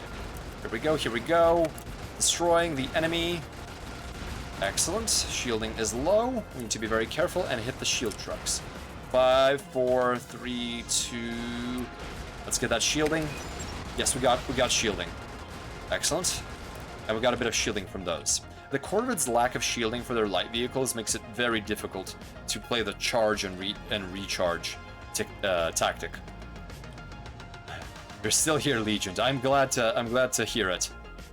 Perhaps we can mend the rift between our tribes and our crews. All right, one orbital gun down. Here comes a fellow to investigate. Destroyed. There we go. It is lonely out here in space. You have to go to bed. See you, Space Cowboy. Well, thank you for stopping by for as long as you could, Legion. It is always great to have a wingmate here. All right, here we go. Let's focus. Let's try this section first. So we need to immediately make sure we get our mouse hold completed. Let's do that. Here we go. Here we go. I'm going to use the stomp. There we go. There we go. Breaking through. Stomping. Excellent. Why is this so difficult at the moment? Alright, here we are. Oh, a coffee shop. That is interesting. To anyone who can read Japanese or perhaps Chinese, I'm not certain which these characters are. Does that simply say coffee? Or is there a bit of a joke in this sign? I'm sure that for anyone who's not aware, that may actually say something rather naughty, or perhaps silly. But I am unaware of such a thing at the present time. There we go, we got some ammo out of that. And we can slip back into our mouse hole and make sure to avoid reprisals from the investigators. Oh wow, the pilots are exposed. Good night, Legion. Well, what I mean is that every moment is one that cannot be regained. That any would give another, any amount of them is a precious gift indeed. That is well put, Cabal. That is very well put for summarizing the feelings that I have about this situation. Okay, let's make sure. Ooh, there is quite an assortment of Corvids here. Let's make sure we use our EMP correctly.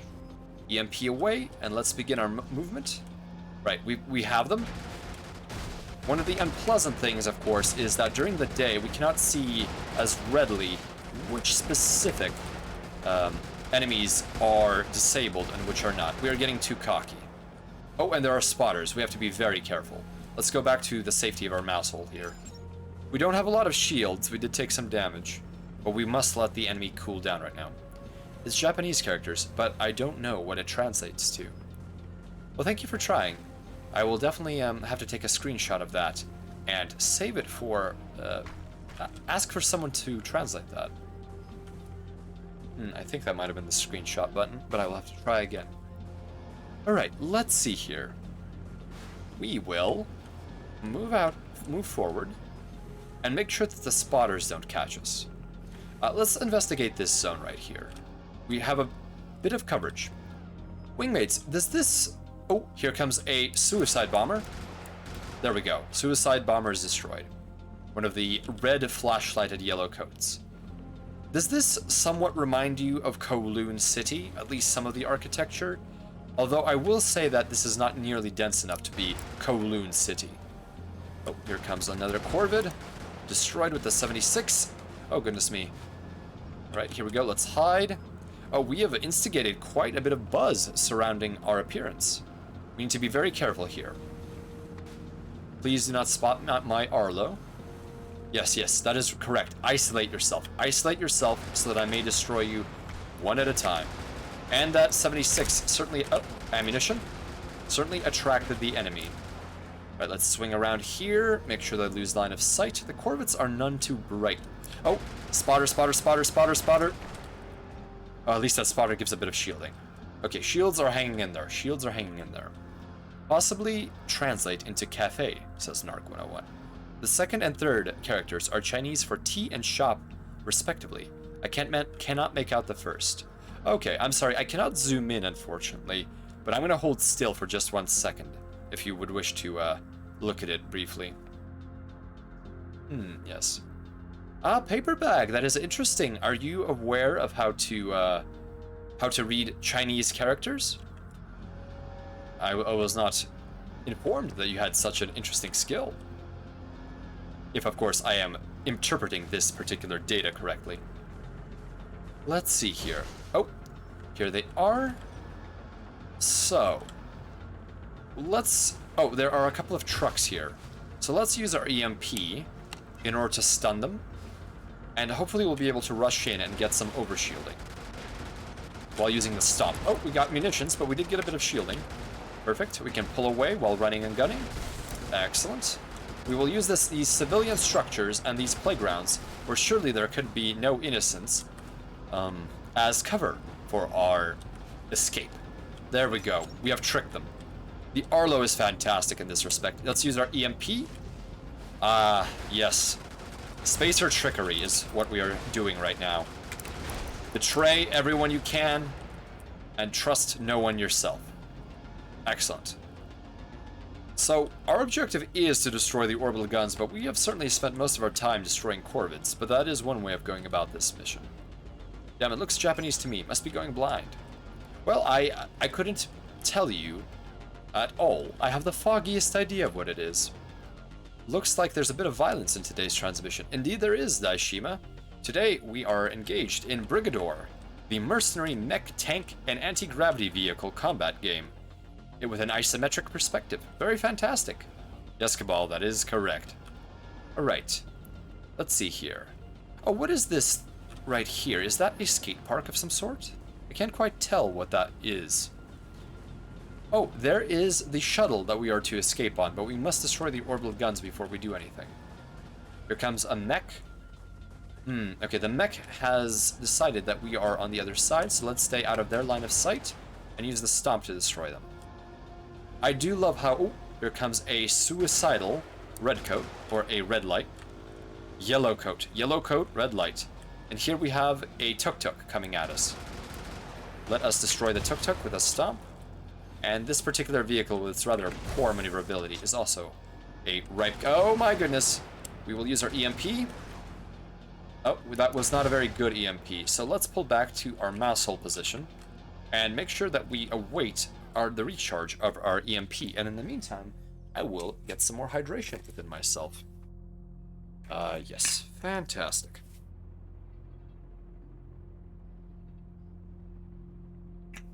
Wingmates, this is perhaps a strange question, but what is your preferred method of consuming water?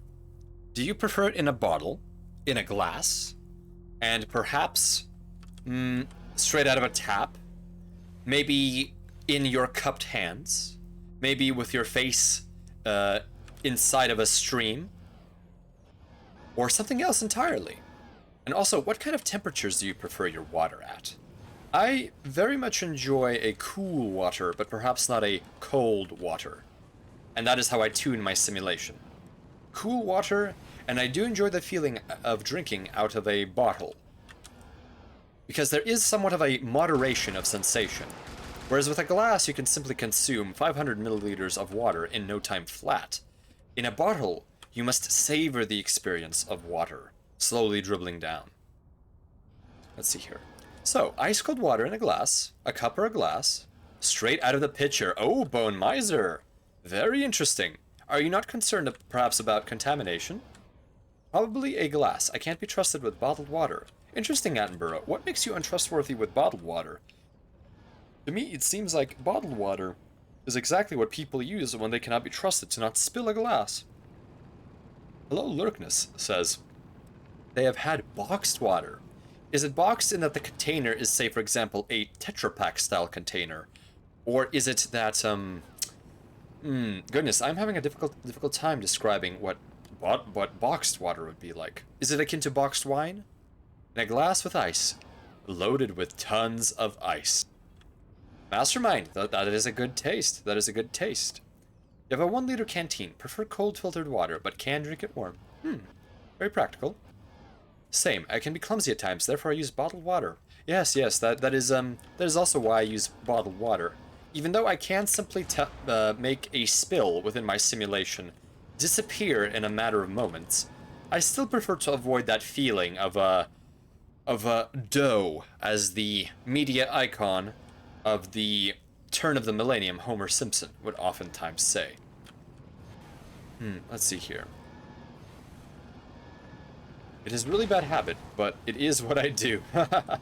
Bone Miser, I can respect that. I can respect that. Oh, here comes another suicidal yellow coat. There we go.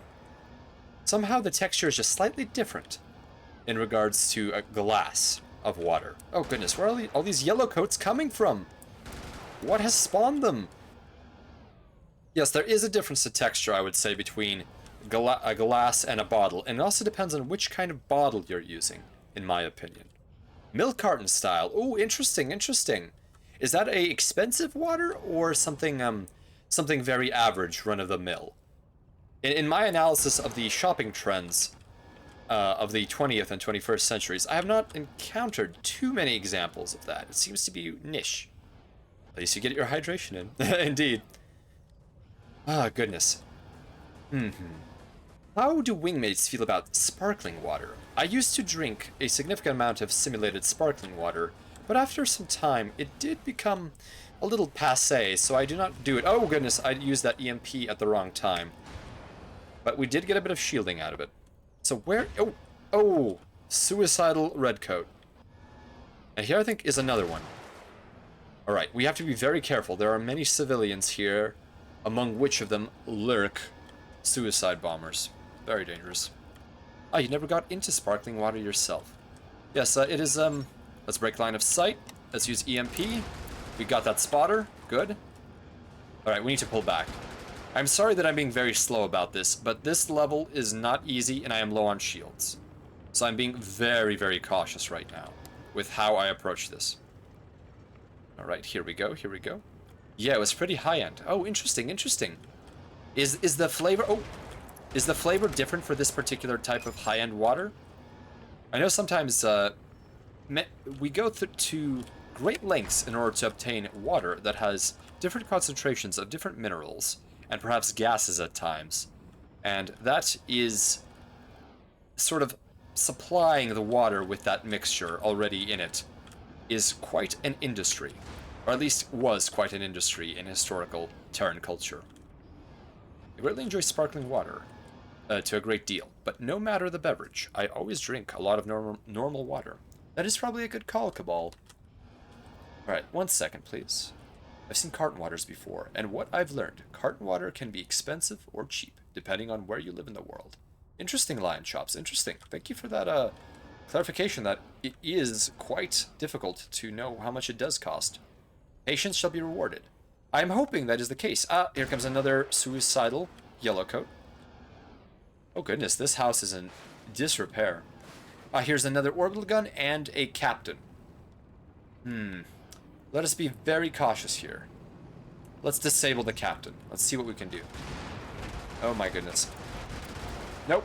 That is not how we are going to do this because there is a killdozer. I will wait for EMP before I attack the killdozer. And we got good shielding out of that craft. The killdozer has an incredible ram attack, and those who have seen prior transmissions would be aware that I love the killdozer. Let's use the EMP on it, however. Oh, I messed that up completely.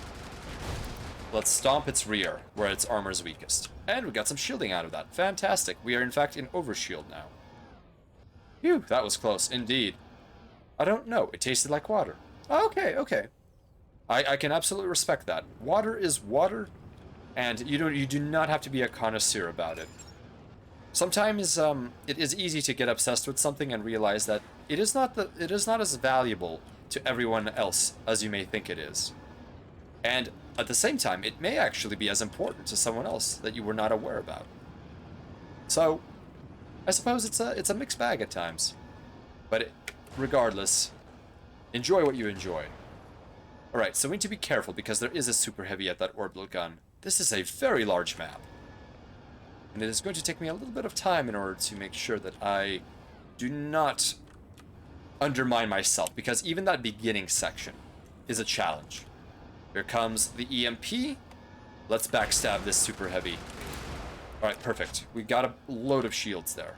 Let's see what this detonation of the orbital gun will bring to our general vicinity. Let's hide behind the building and see if any enemies... Oh my goodness, I am very glad we are hiding. And we are not hiding well enough. Oh, that has a very heavy laser on it. Alright, here comes another one of these Corvid trucks. Here we go. A Corvid hover unit. Oh, that is a very, very fast hover unit indeed. Okay, we have not upset the balance too much.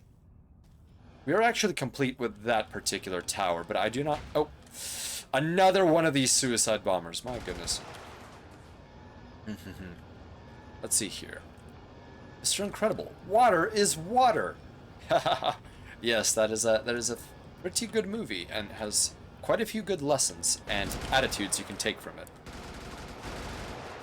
When everyone is special, no one is.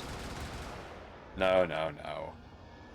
Everyone is always special. Although there is a I suppose a segment of truth to that attitude. If everyone is similar relative to someone who is... If you have someone who is a complete outlier, but then everyone else is made akin to them, then no one is an outlier. However, I believe that most individuals tend to have a uniqueness to them. Unless, of course, they are cauldron-born, in which case they may absolutely be mass-produced individuals. And even then, their habits do tend to drift. Oh, we have another bulldozer. Let's make sure we use our EMP to our advantage here. Here we go. Oh my goodness, I have forgotten that section was impassable to the hover. But we have used our melee in order to finish that kill, either way. Sending blueprints through space-time to your universal fabricator so you can receive comfy vibes. Everyone have a good night. Thank you, Big Juicy Dad. I will attempt to have my nearest universal fabricator construct those vibes. I hope that you have a good night. Rest well. Let's see. Alright, being very careful here. Oh, more enemies. Oh, that is a hover roadster. What a fantastic aesthetic. Ooh, they are abuzz with activity. I may have to... Oh, okay, so we have kited a few of them. There we go. Oh, that has almost no armor. My goodness. And I will get your tail. Oh, those lasers are bad news. Very bad news indeed. Let's hope I get some shielding out of that. And I may be dead. Okay, I got some shielding. We are down to half health, but because we have shielding, we may survive this. Oh my goodness. Very bad. Shielding, I need the shielding. Let's see if the captain has any shielding to donate. Yes. Very much so. Ooh, okay. Oh, another captain. Let's use EMP. Where did that EMP shot go? Why did it... It went off map. We need to pull back immediately. Here we go. Let us hope for an ambush. I have not seen that particular Corvid A-grab before, so I am a little bit concerned here. 5 seconds left till our EMP pulse. Oh, and I have attracted another enemy, another killdozer. We need to pull back to the mouse hole. They were not kidding when they said heavy spacer opposition. They are around every single corner.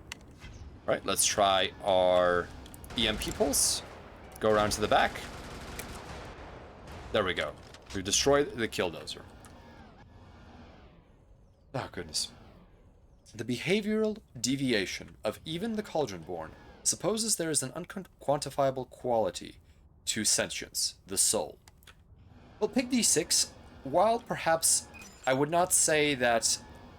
I do not know which definition of soul you're using, but I would agree with that. There is, at the very least, in my experience, something to the way chaotic systems of linkages, in this case I am speaking of neurons, and or of the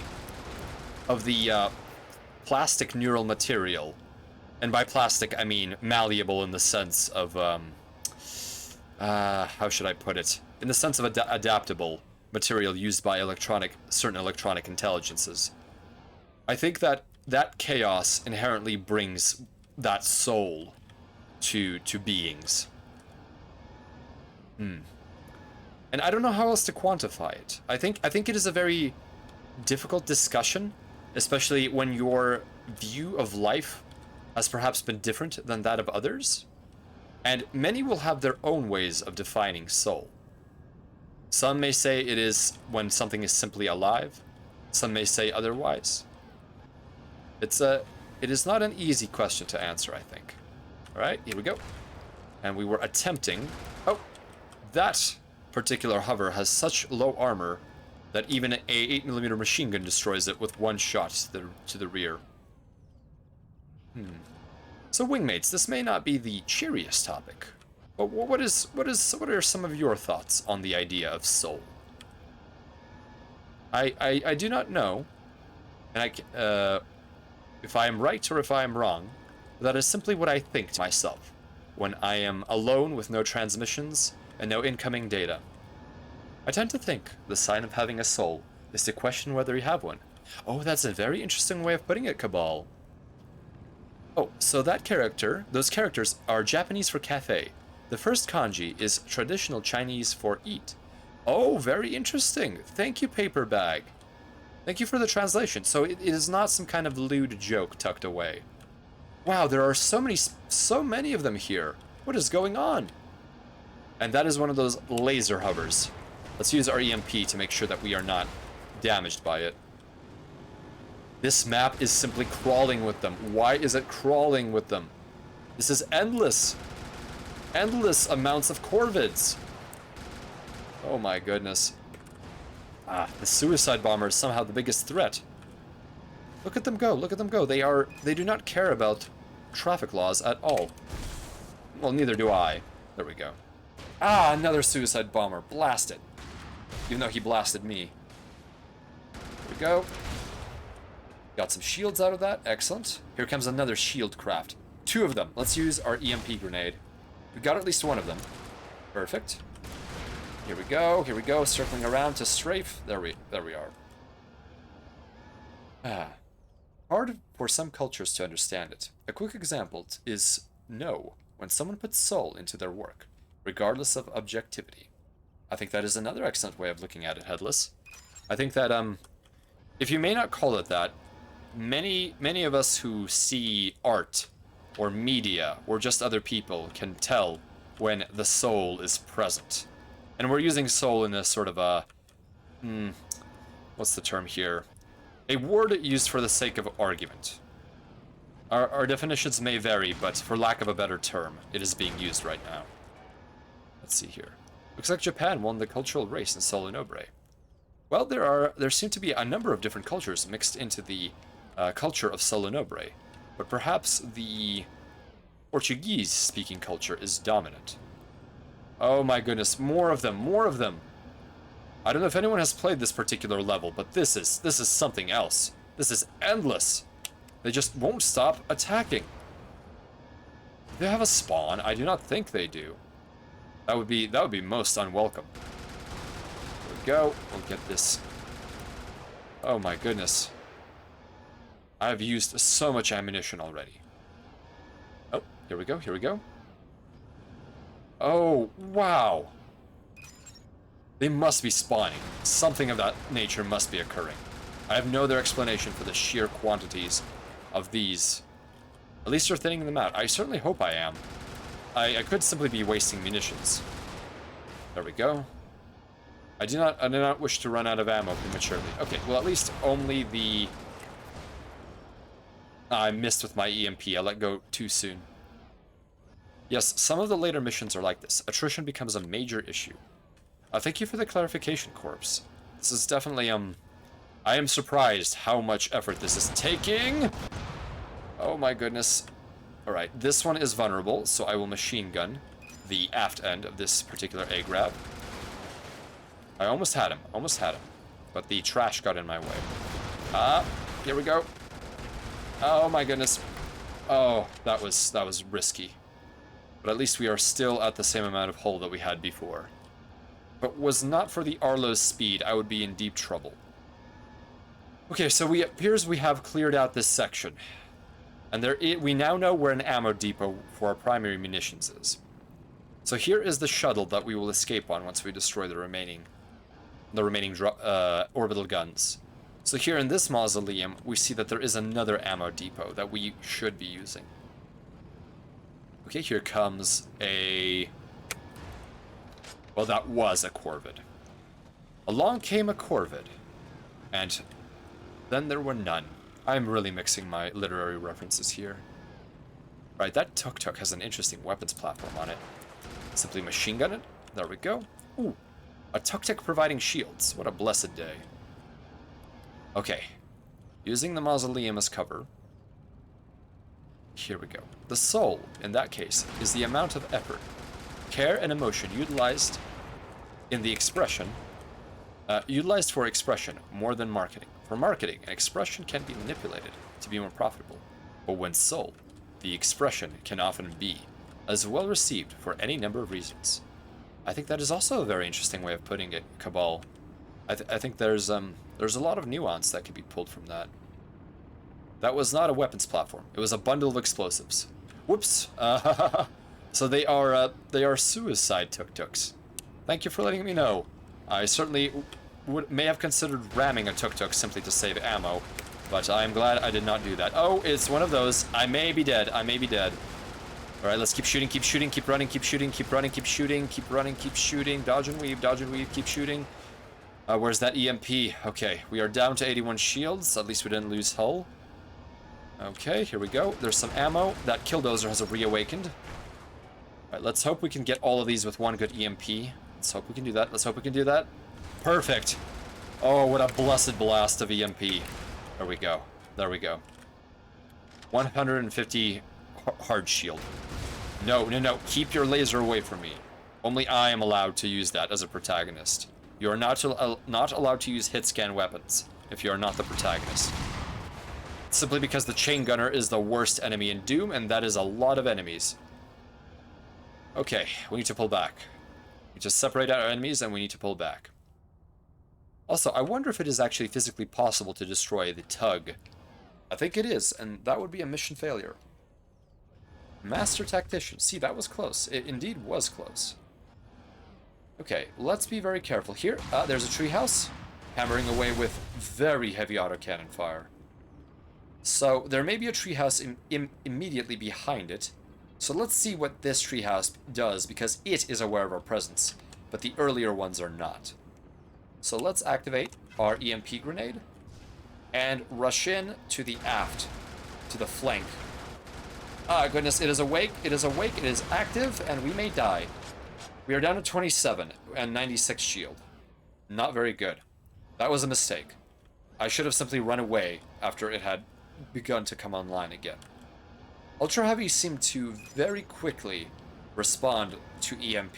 They are not very vulnerable to it, relatively speaking.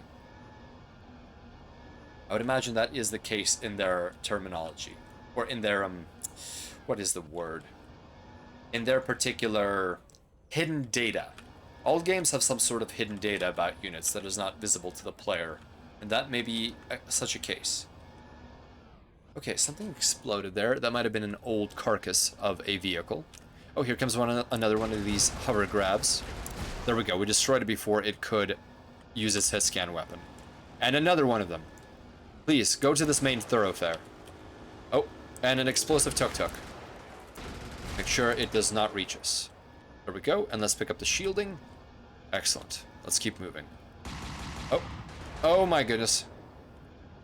I'm going to use the EMP grenade because it is not worth... Oh, another captain. Wonderful. Wonderful, wonderful. Let's see if we can get the flank. There we go. We got the flank and we got some shielding. Let's get some more ammo. Perfect. Okay, our shielding is holding. We need to be very, very careful. Protocol? Perhaps not protocol. Let's see if we can get the gas stations. Yes. Oh, that's quite a ruckus we have caused. Let's make sure we run and keep shooting. Oh, I'm firing an EMP grenade right now. Hopefully that will at least prevent the enemy from following. So, we are in quite a situation here. We need to be very careful. There's a load of enemies, including spotters. Is Compendium possibly the ward you are seeking? So, I guess properties, hidden properties of a unit. I will have to think of the term that was in my mind. I'm not quite sure at the moment. Actually, most of the vehicle stats in this game are located in simple text files and are easy to modify. I remember playing around with making twin-linked versions of certain guns. Oh, that sounds very fun. Especially twin-linking some of the nastier artillery pieces. Thank you for that information, Corpse.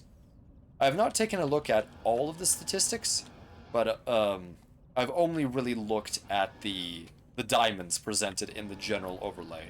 Although I would love to see the numerical values and some of the special tags that a chassis may have. For example, I'm assuming that the spacer tanks, which operate on balls instead of tracks, that those ones would have some interesting properties to their movement, and that is enabled through some kind of scripting in the game, in terms of the scripting that defines what the engine will do for any given entity. We should use the grenade for this situation. Here we go. There we are. Slowly but surely, we are getting rid of the Corvid opposition in this city. So we have a shield unit and another suicide tuk-tuk. Let's stop it before it reaches us. We have. And we pull away. There we go. Let's allow them to investigate, and we will use close-in weaponry.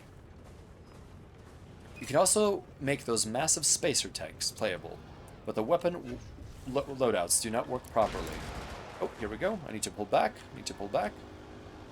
You are unable to outfit the main turrets. Only the smaller... Oh, I need to flee? Only the smaller mounts. Oh, I see. Oh, yeah, that... Half the fun is the main turret. Or almost all of the fun is the main turret. So definitely that is unfortunate.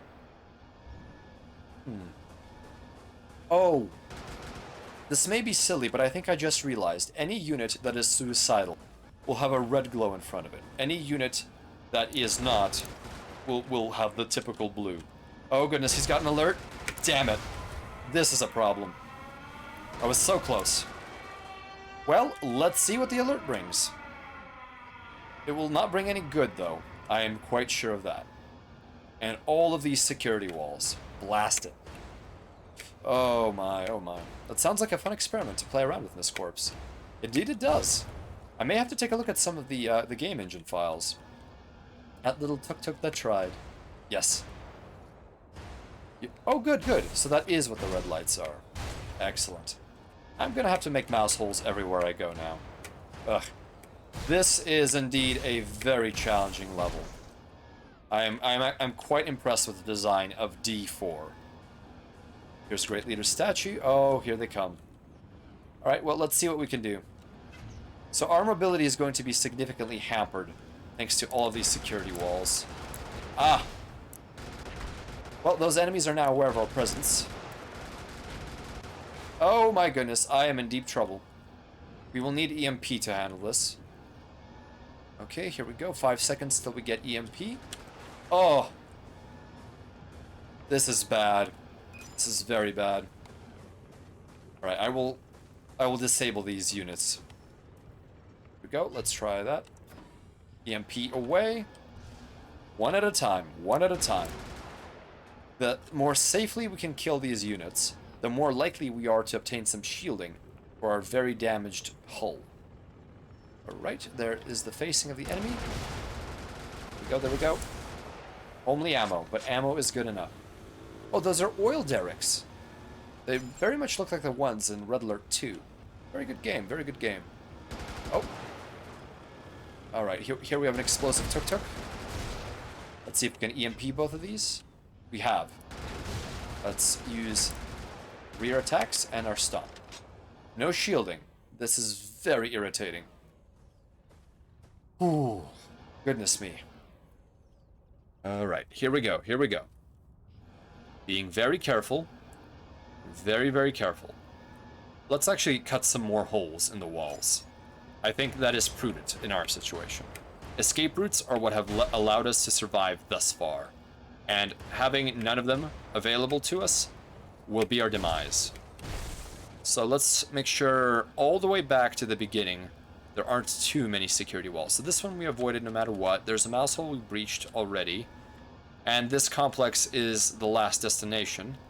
But I think it would still be prudent to have a mouse hole so that we can sneak through very quickly. So let's use our stomp to bash through. Here we go. Let's do this. That is such a level of detail for vehicles that don't even have any place within the game. Unless, of course, Corpse, you are aware if these particular cranes and these trucks can be driven in certain modifications. I would imagine that it is a voxel model that could be slapped onto some kind of movement AI, but perhaps the engine for Brigador does not work that way. Alright, so here's the enemy. Let's see if we can lure them out. Oh, that's an explosive tuk-tuk. Okay, we have attracted the explosive tuk-tuk. Our dating life is not very successful, since we only attract explosive tuk-tuks. Let's see if we can attract some enemies by blowing up this oil derrick field. They are, as far as I know, they are not. Oh, that would be interesting if someone did do that. Okay, here we go. Here's another explosive tuk-tuk. There we go. So those explosions definitely have attracted some enemies. They're coming to investigate. Oh, and there's an orbital gun. Oh, we are under fire. Let's make sure that we EMP. I'm going to do this kill as safely as possible. And I think I messed up the EMP, but we got shielding and ammo out of it. Alright, let's see what's going on here. So there is a captain within this... Oh, what happened? Why am I down to 6th? What happened? No, this mission has taken too long already. I am not willing to die. What happened? What, did I run into a derrick? Oh no. Oh no. And now my field of vision is so dim.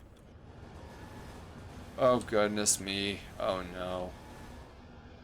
Oh no. Oh, hello, Airy Pie. Oh, no.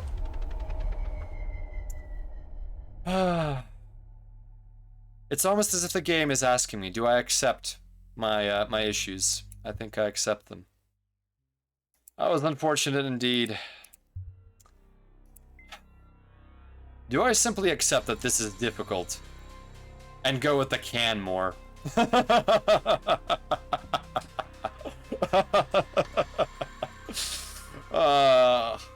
Man from Volta, your face is exactly what mine looks like right now. Should have invested in the windscreen visual sensor cleaning hardware. Indeed I should have, Alaric. Indeed I should have. The Canmore is a beautiful vehicle, I promise, says Corpse. You know what, Corpse? Let's do the Canmore. Let's do the Canmore. Metal Slug time! Ah, little S. Welcome everyone who has been lurking to the convoy. It is great to see you here. Alright, let us channel our inner man from Volta. I am staring with beady eyes and a slight grin. Can more or less. Let's deploy. Okay, enough sneaking around. Bull rush. Come on, Canmore. You can do this. Wow, that is simply shredding the terrain. Time for heavy metal action. Alright. We have the acoustic weapon now. Alright, let's attract the enemy. Let's do a bit of a World of Tanks maneuver here, and let's angle at 45 to the wall, so that our frontal armor will be exposed as we peek. And let's fire. Oh my goodness, what a beautiful gun this has. And we'll use our audio. I forgot the control. Even with the Canmore you can die. Don't forget that. Let's redeploy. Engage. But it's gonna take a little while for me to get used to the Canmore. I've been used to the Arlo's control scheme, which is very forgiving. I have to go now, sleepy. Time to nice to catch one of your streams. Looking forward to your next one. Well, thank you, Lion Chops. I am glad that you have come by. Thank you very much. I hope that you rest well and fly safe. Alright, let's do this again. Again with the 45-degree peak. Here we go. Let's fire off. Oh. I am so used to the WASD controls. There we go. Sonic Pulse. Oh, no, not my flank armor. Stay away. Let's get that shielding. Let's get that shielding. We need the shielding. Bull rush, bull rush. Spotter, I don't care. Keep shooting, keep shooting. Bull rush. Ah! Wow, the Canmore is incredibly durable. Wow, that is something else. Good taste, Corpse. This thing is powerful. My word. Okay, I should not underestimate the secondary weapon on this either. Incredible, incredible. I feel a surge of power through my limbs. Now the enemy stands no chance. Crushing through the buildings. Directional armor is very tough to get used to. Very common complaint from newbies. Yes, the directional armor I think adds a lot to a game, but it certainly is not easy when you've forgotten how to do tank controls. So I'm going to do a couple of figure eights here. And this is where I definitely enjoy spacer tanks, because they can turn much quicker while still moving forward.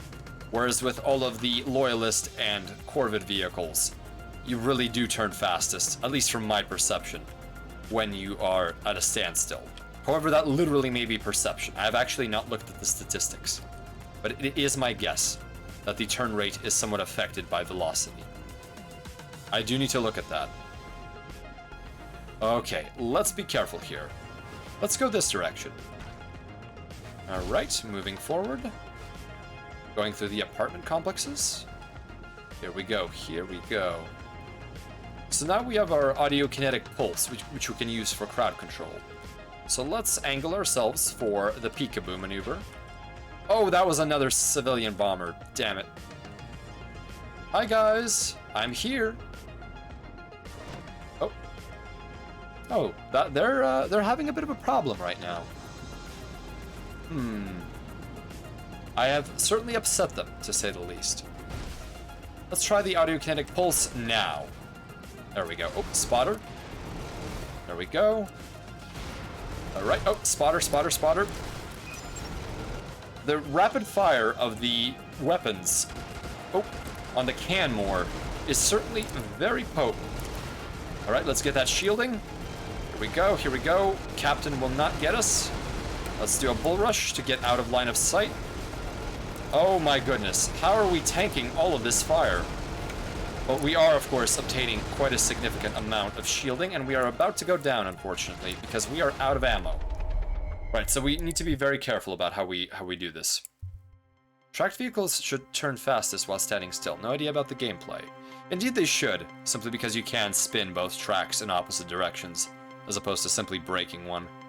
Sacrificing mobility for firepower. That is what we are very much doing here. The Canmore is awful slow, and its bull rush takes ages to recharge. Let's see here. Grinding through, grinding through. The peekaboo maneuver.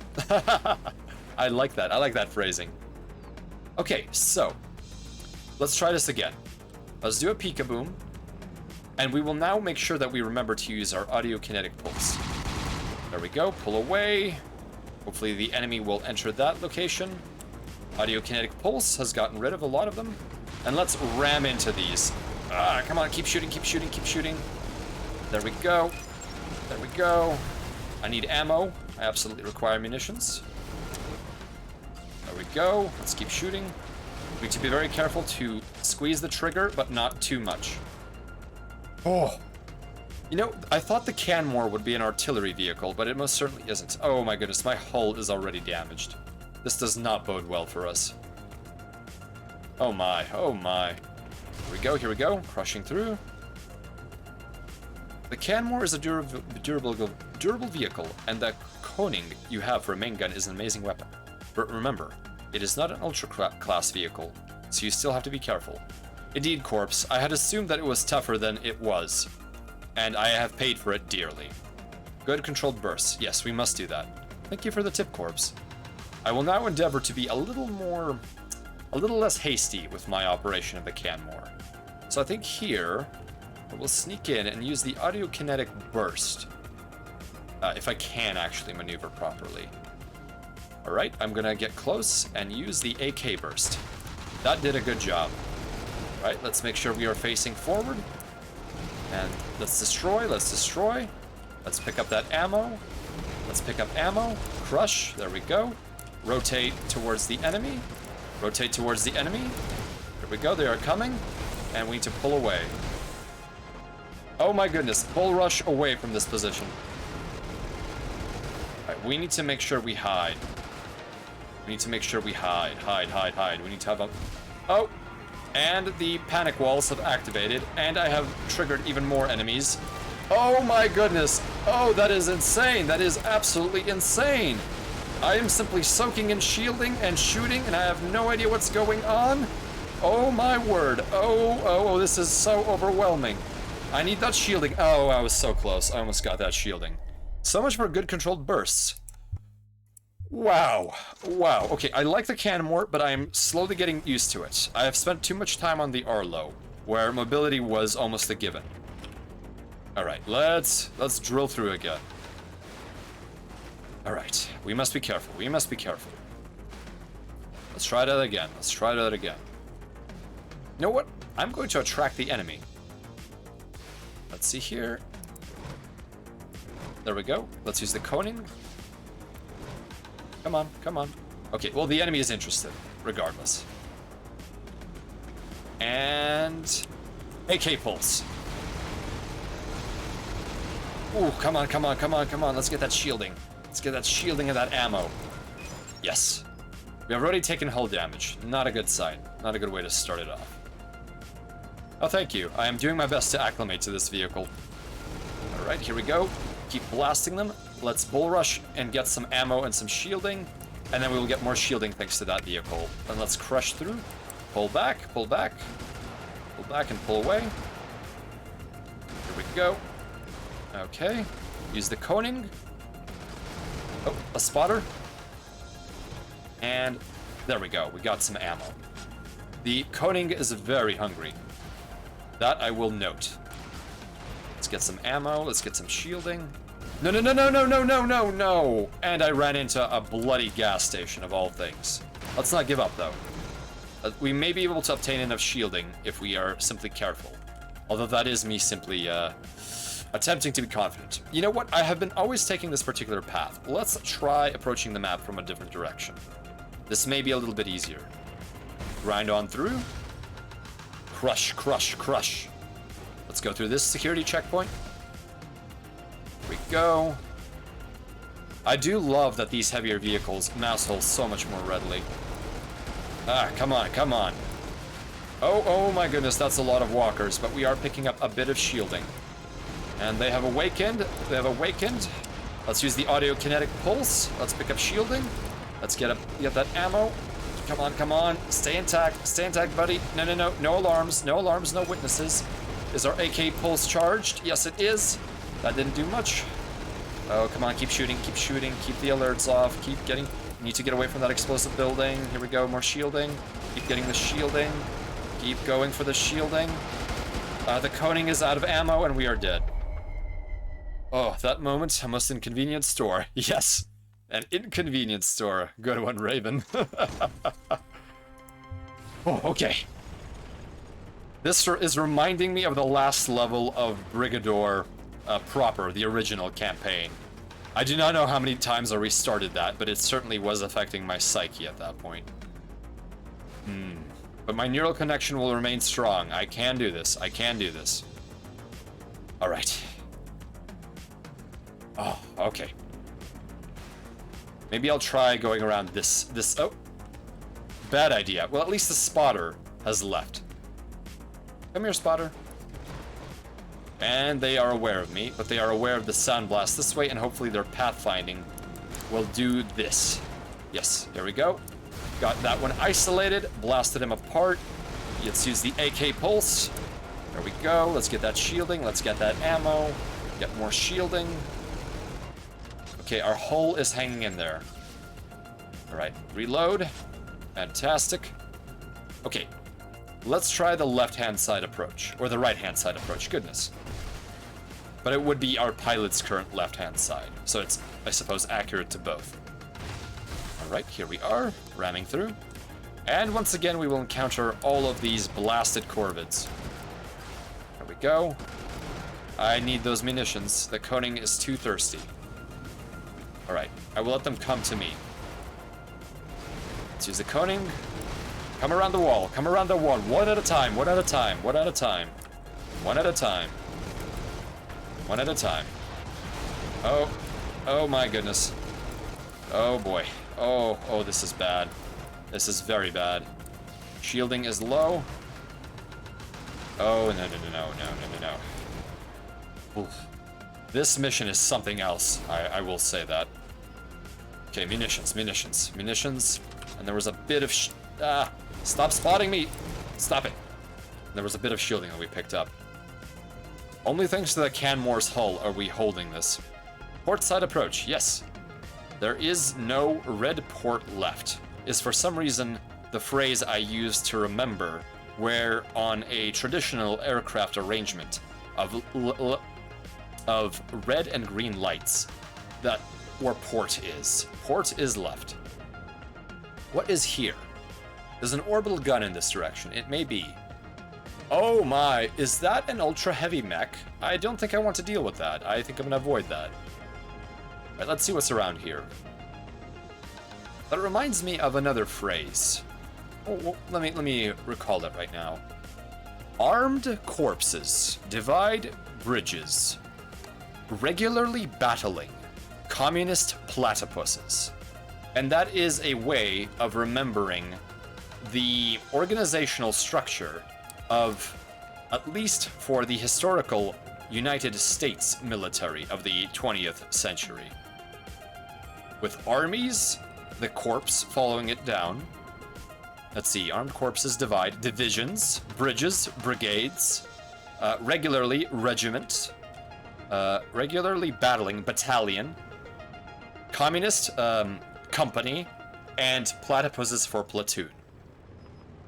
It is one of the what is this? Why are there a bunch of party vans?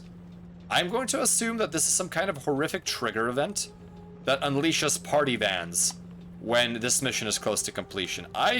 These designers have a sick sense of humor. Oh look, they have 4 bloody bulldozers, 4 killdozers. They are really making sure that I am not a happy camper. Oh my goodness. Audio kinetic pulse.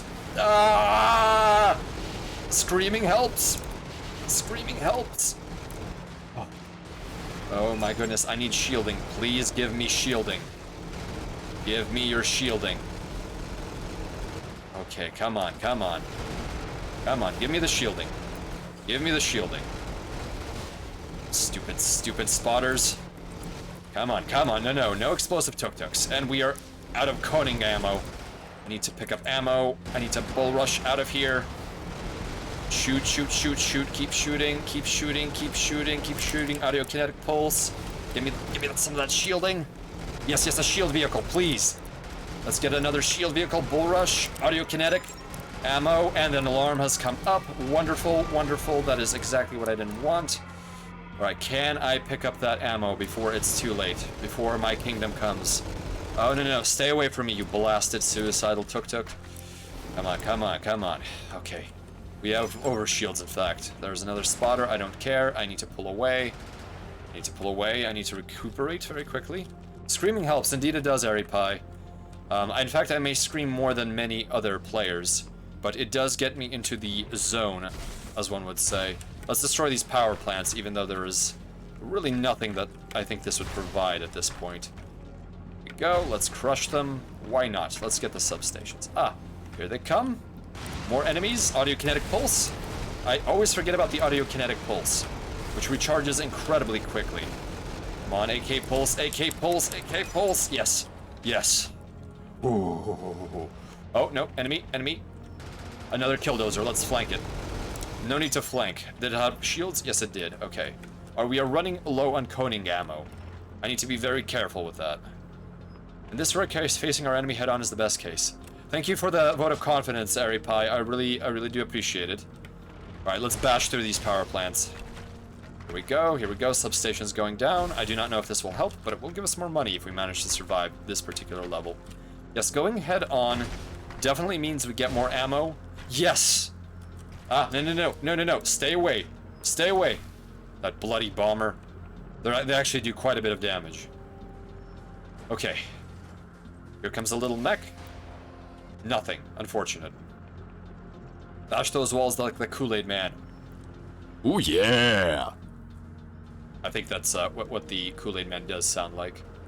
Now, I really do wish I had a howitzer here, but it appears that I will have to bash through this and blast the turret. Or blast the orbital gun. So I'm going to slowly mousehole my way in and hopefully blast that turret, taking those mechs with them and giving me ample shielding and ammo. Perfect. And it gives me a perfect opportunity to use an AK pulse. Okay, shoot, keep shooting, get the ultra heavy, use the bull rush, rotate, stop it, get the shielding, use the bull rush, there we go. Okay, we are hanging in there, screaming helps. Yes, thank you for the clip, because that is truth. Oh my goodness, yes, shielding, look at all of that. Oh, fantastic shielding, slurping it up like precious water in the Sahara. Although the Sahara was not unique in its devastated state after the atomic exchanges of the 23rd century. Those words in the URL. Phew. Lovely single cougar bat chest. Oh, wow! You got lucky there, Headless.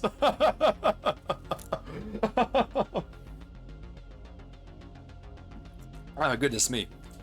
I needed some more hydration. And I will stretch my nerves. The nervous state of my body is reflected within my simulation by tensed muscles. It is a good indicator of when I should be wary for my own state. Your secondary weapon is a broiler, essentially a laser shotgun. It will kill most light vehicles easily, but also does heavy shield damage. It works well in an opening shot against heavier vehicles.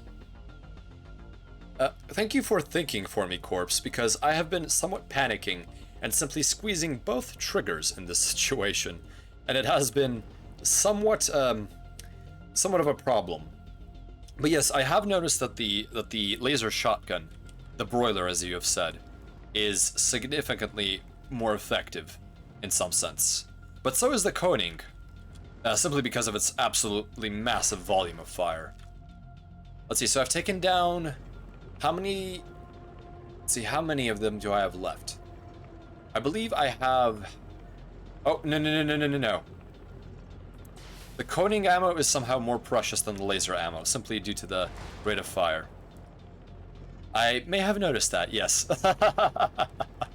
My embarrassment is infinite. I may be a spaceman, but oh my goodness. I am somewhat prone to panic. This is why I have interlocks on all of my weaponry, simply because it makes it much safer for me to be around those situations where it may not be wise to have friendly fire. Oh good, I can reload the Koning. Perfect. Oh, so I am finally around the southern bend of the map. Perfect. I really need Koning ammo. Okay, we have reloaded. Let's see here. So there should be an orbital gun to the north here. And it will be surrounded by an absolutely absurd number of A-grabs. Okay, being very careful. Ah, yes, there is a super heavy that I would like to lure. Look! Oh, that was not wise, but we will now use our audio kinetic pulse. There we go. Advancing forward, getting those munitions. Excellent. There we go. Oh. Let's get the Koning out. Oh, ammunition. Ammunition, shielding, more munitions, more shielding. And swing around the turret. There we go. Perfect. Okay. We are slowly pushing our way through. Here's another orbital gun. Let's take it out. Ooh, goodness me. A rose by any other name. Of course, Cabal. Thank you. Thank you very much. Record these moments to history, for they may never happen again. Good evening. I appreciate your recent gameplay.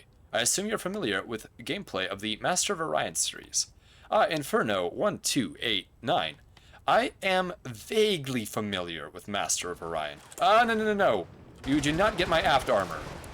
You do not get it. No, sir. Let's bull rush into the shielding, because I need the shielding. Okay, we are now back at overshield, as we were before.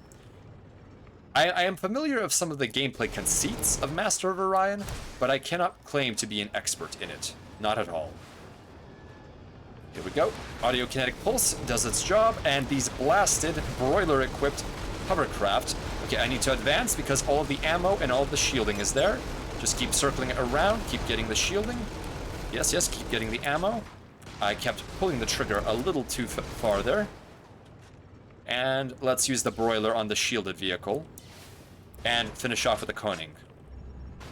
It is only when there is a singular enemy that I simply don't squeeze both triggers together and count my blessings. So Inferno, do you enjoy Master of Orion? Or is it simply a game that you wish to see? I'm assuming that you have played quite a bit of it yourself. Ooh, heavy weapons munitions, but that does not fit our energy weapon. Okay. So this is the Canmore is a fantastic vehicle. Now that I've become accustomed to it, and to the tank controls once again, I think we will be able to clear this. So my unfortunate guess is that that alley that had a lot of very heavy-looking vehicles is where the last orbital gun is. That alley with absolutely no cover. And I'm not looking forward to it. So, ooh, you know what? I will make access to the ammo depot within this mausoleum. There we go. In case I will need it later. But I doubt I will. I am at most familiar with Master of Orion 2. Your uncle has played 2 and 3. He says 3 is too micromanaging. Well, thank you for the review ahead of time, Inferno. I think I have seen more of Masters of Orion 1 than I have of 2 or 3, oddly enough. Come here, we're going to fight, There we go. And we get a bit of shield out of that.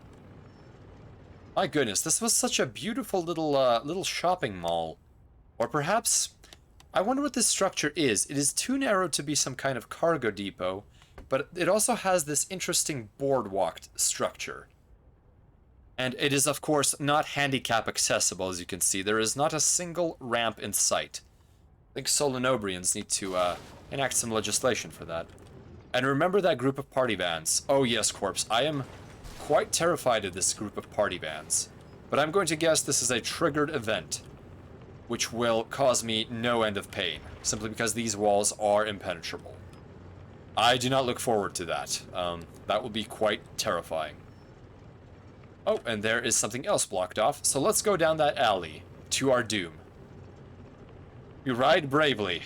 We ride bravely. Is that the unit's actual name or an informal name? Which particular name in question? I think I have missed a bit of the context there. I apologize. Let's see here. Yes, use the armor. Party van. Party van is... Oh, yes, that is an actual unit name. Oh, you know what I haven't checked out? The horn. Oh, that is very fun. The Canmore also has a foghorn. There we go. But yeah, the party van's horn is just fantastic. Okay, so let's take a look at what we're facing. We are facing Corvid Ultra Heavy Walkers. At least 2 of them. We are facing what appear to be... Are those walkers or hovercraft? Oh, we are facing 4 captain-level, ultra-heavy Corvid walkers. Do they really expect me to fight all of this without a save? Do they really want me to emulate this game? Do they really want me to use save states? Alright, let's take a look at our battle plan. So once we trigger those enemies, we will have to run. Because, well, we will not be able to run very well because we are using the Canmore. Okay, I will actually humbly take advice here. Do you, wingmates, do you think we should charge in and attempt to do the destruction and shield soak technique? Or along with an audio kinetic burst for area of effect weapons? Or do you think we should aggro them and then attempt to retreat? And we could try to use these as cover, but my maneuverability is somewhat limited and I am a very slow vehicle. So dodging and hiding might be a little more difficult. Likely not for long. I've seen Master of Orion 1, but I am too inexperienced with 1. My uncle has only completed win conditions involving beating the Antarians in their homeworld. Yes, those older games definitely are challenging. And it is not necessary to beat a prequel to enjoy a sequel. I think aggro and go sounds wise. Ugh. I do have an incredible amount of firepower, and my audio kinetic pulse is good. At the same time, let's see if I can lure them at least a little bit. Your coning has a very long range, so you point your tracks away, take a shot from maximum range, and then bull rush away. That is I think the thinking that I was also having. So I will maneuver. Let's examine the terrain before we do this. So the most mouse holing is in this direction, so I will retreat in that direction. And for now, I will move backwards, and I will go to the maximum range of the coning. In fact, I will go to the very tippy tip of the screen where I can only see one unit. There we go. Okay. Don't ask me. I preferred having an advantage. An advantage in which particular thing? I'm sorry, my context is limited. I think I trust those more knowledge with the... I think I trust those with more knowledge in this genre than I, however. Well, I think I agree with Corpse in this case. That was sort of my instinct, was to tick some of them off and then get away. So let's do that, and let's not look back. Oh, no, not a... suicidal. Damn it. And I didn't turn my turret quick enough. Okay. Not good, but not the worst thing in the world. Right, so I do not know if we even aggroed them, but I do not see the enemy. So let's break line of sight and go here and see what we can do. Oh my goodness, yes, we did aggro them. They are turning around. So I think I will continue taking long-range coning pot shots, although this will result in me running out of munitions. Oh my goodness. Here we go. Okay, so there's 2 tree houses and 2 of those walkers. The tree houses I fear less than the walkers for whatever reason. So let me get some more laser ammo while I still have it. While I still have the opportunity. Okay, hopefully... That's why I said that. Corpse knows what she is talking about, whereas I am speculating. Well, I think the rush is definitely a viable tactic in some sense, but in this situation, I do think that we are far outnumbered and outgunned. Oh, he has some shields. Yes. Bull rush. Give me the shielding. I want all of the shielding. Here we go. Give me the shielding, and we will... The shielding is not worth it. We need to bull rush out of here immediately. Alright, here we are. Oh, I forgot one of these orbital guns, but I'm going to save ammo until I am quite sure I do not need more ammo in the game. Oh my goodness, that is terrifying. That is utterly horrifying. I need to separate them. Oh, this is so bad. Oh, there are 5 ultra heavy class units in this. Oh my. Alright, let's give a kiss with the coning. Oh no, we may have actually attracted 2 of them, which is so much better than... Oh no, we have attracted all of them. Let's pull back, bull rush. I'm gonna go this way. Hopefully, eventually, the map will separate us, and I will be able to take them on one at a time and utilize the audio kinetic pulse to its fullest capabilities. So let's see what happens here. For now, we are simply going to wreck through the entire city, because that is how you make paths. You simply ignore that walls are in your way. Stomping intensifies, yes. Alright. Let's be very careful here. Be very careful. Oh, goodness. Oh my. Okay, the treehouse is alone. I must sound insane saying some of these unit names. Okay, let's drop that. Yes! We need that shielding, and we need that ammo. And pulling back, pulling back, pulling back. Pulling back, pulling back, pulling back. I do not know what these particular units are called, but I dread them. It's the one that's made out of a bomber chassis. Pulling back, pulling back. Nothing to see here, just a tank rolling away between the oil derricks. Rat Kings. Thank you, Corpse. Okay, so I am absolutely terrified of the Rat King. Its stature is incredibly impressive. Oh my goodness. And these party vans, why do they exist? I must make sure I have coning ammo. Oh. I'm a silly Billy. I may have attracted them. That is not good.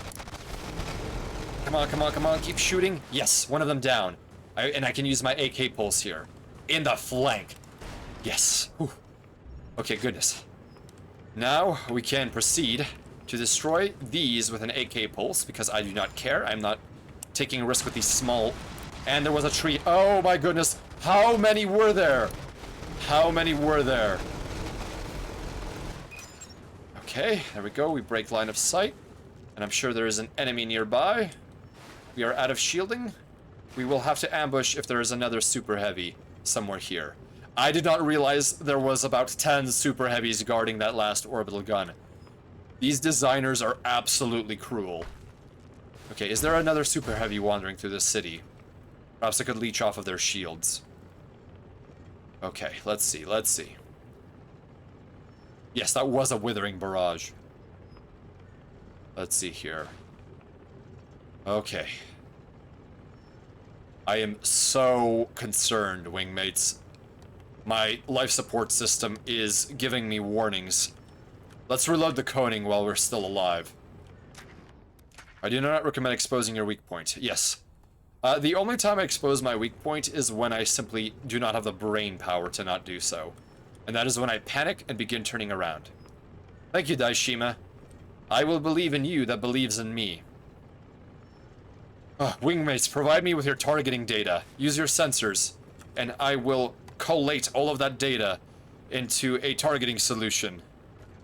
Oh my goodness. Hello, prisoner of the controller. Good to see you in the convoy. And this is a fantastic game, although it is, wrecking me, for lack of a better word. Oh my. This is such an ordeal. So there may not have been other Ultra Heavies left. I may simply have to kite the Ultra Heavies here to come into the city. Oh, one of the lights is coming to investigate. I will AK pulse them. Let's see if the coning can give them a kiss. There we go. A little kiss. Charging our AK pulse. There we go. Oh my goodness. We lost even more hull. Right, let's see if we can... Just gently, very gently. Ooh. Do you think you can lure Ultra Heavies into the oil derrick and damage themselves? I do not think I have the wherewithal to lure the heavies into such a location. I think I may have to simply try... Okay, we have one at a time right now. And I will actually pull back away from line of sight and hopefully be able to flank the Rat King. There we go. And let's make sure we turn around. Oh, no, I won't flank the Rat King. I will flank this entire cluster of enemies. My goodness. Okay, they are turning around. So I can quietly... No, treehouse, don't do anything. Come back. And let's get a pot shot. Come back. I'm here, friends. Okay, so I need to relocate. Oh, I should not be destroying all of my visual cover. And I'm about to lose. Oh my goodness. Keep shooting. Pull the trigger and don't stop. Don't stop till the enemy's gone. And we're gonna run out of ammo, but... Oh my god, they went down. Shields. Give me the shields. Give me the ammo, give me the shields. Oh, we have a bit of shielding. I'm so sorry for that, wingmates, but I am close to losing my mind here. Oh, no, no, no, no, no, no, no, no, no, no, no. Okay. So my assumption... Oh, I can't see that Ultra Heavy. I can't see him. Damn.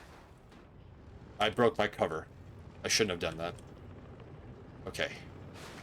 We are going to lure that Ultra. Alright, very gently, very gently. Spray and pray. He survived. Send in the party vans. Crash it.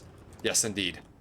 Spacer coin may not incline if the party vans have their way. Right, let's hope that lured the enemy in. I really hope it did. I do not know. Yes, this level is very much a patience tester. Channel the man from Volta. What is that? Oh, no, no, that's the orbital gun. I am so sorry, wingmates. I am so paranoid that I thought the laurel sword and skull indicator of the orbital gun was indicating that there was another captain. I have lost my mind. I have lost my mind. Well, you see, the nice thing is we have not destroyed the orbital gun that is actually located closest to our spawn point. So, I think the party vans should not come out till later. So let's destroy the orbital gun. Let's use the broiler because it has the slowest fire rate, and the Koning is my best weapon right now, especially for party van ripping. Let's waste some Koning ammo. There we go, here we go. Here we go, come on, come on. Okay, the party vans have not been released yet. Oh my goodness me.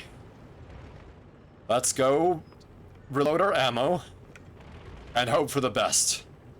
I will be pulling the trigger on the Koning this whole time when the party vans come out to play.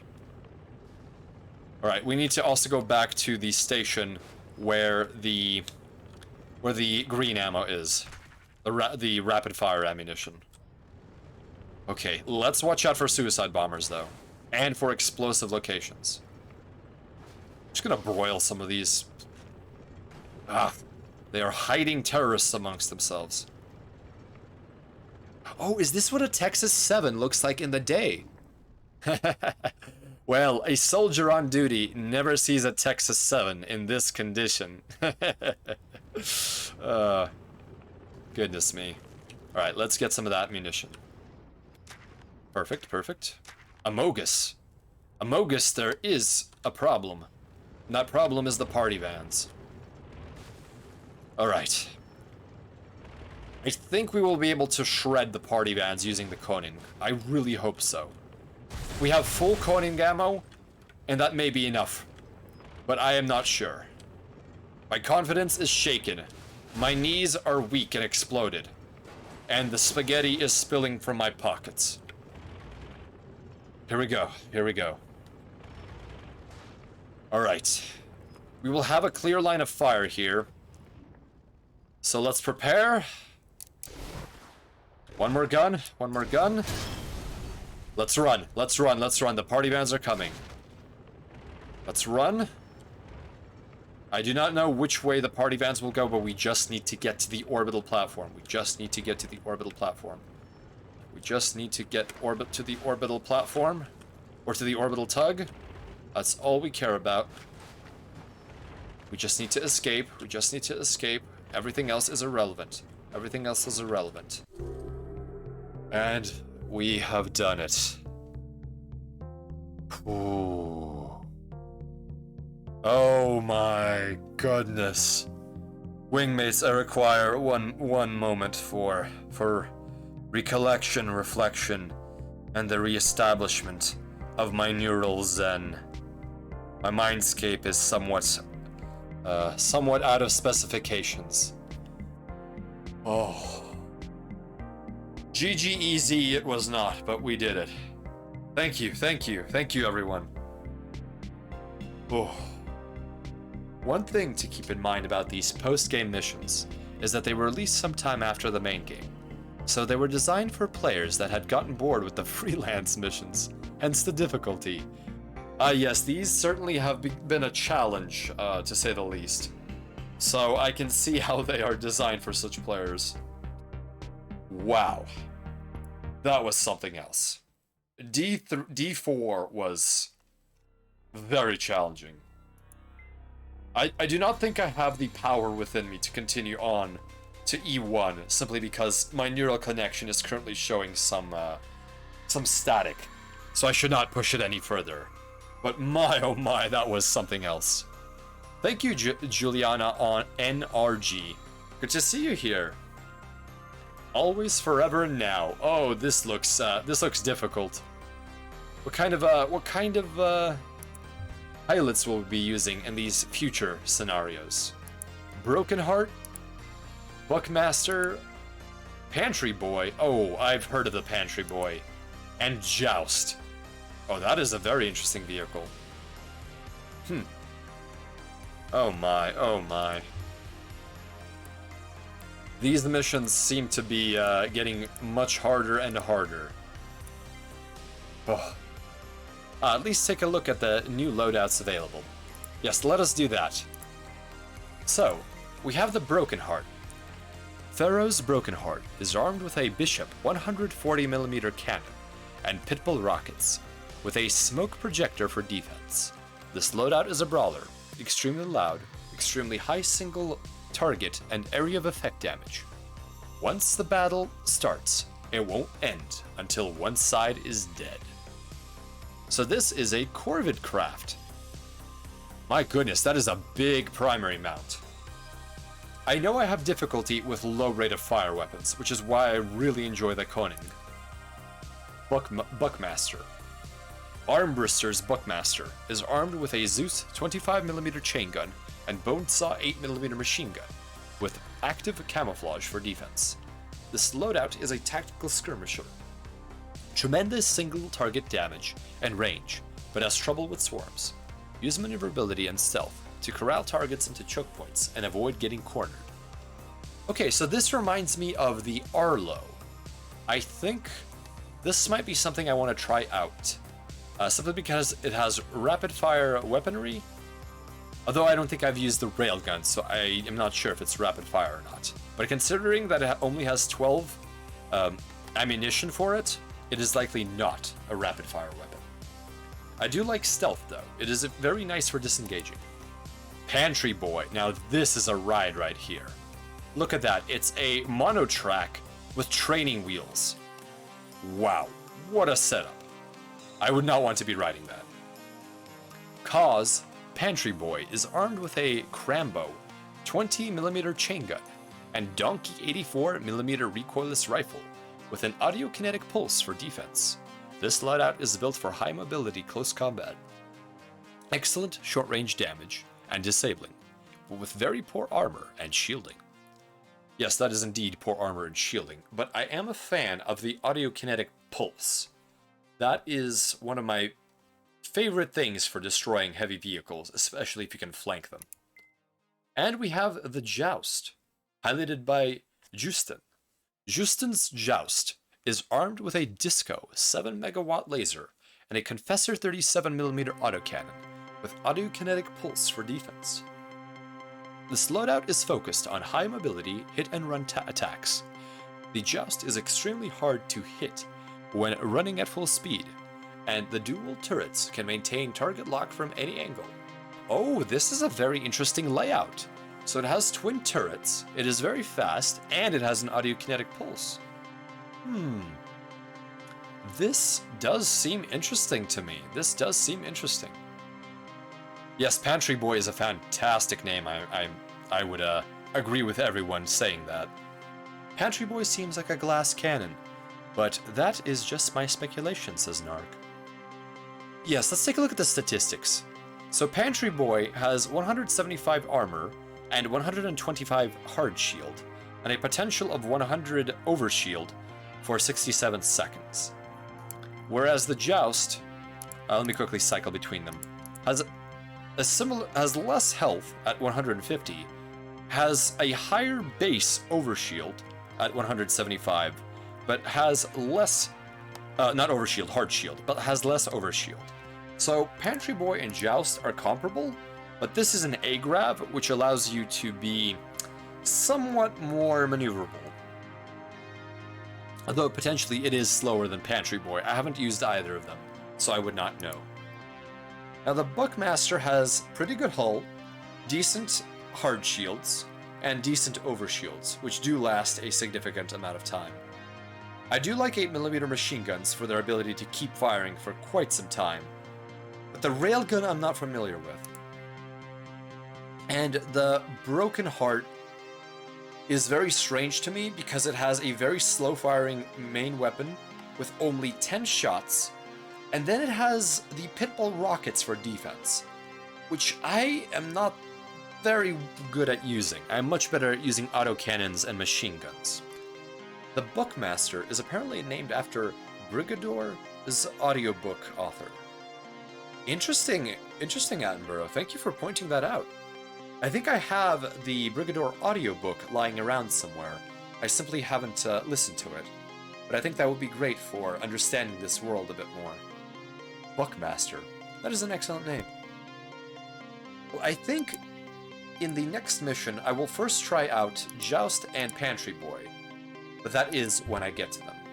So I think maybe for cooling down, we could take a look at some of the acquisitions. Take a look at some of the pilots that we are dealing with. Let's see, what were some of the names? Can we afford them even? Actually, we could take a look at the vehicles. The vehicles are significantly cheaper than purchasing pilots. The Brigador audiobook is incredible. Then it looks like I really do have to listen to it. That would be good to have on in the background, although it may become a foreground activity very quickly.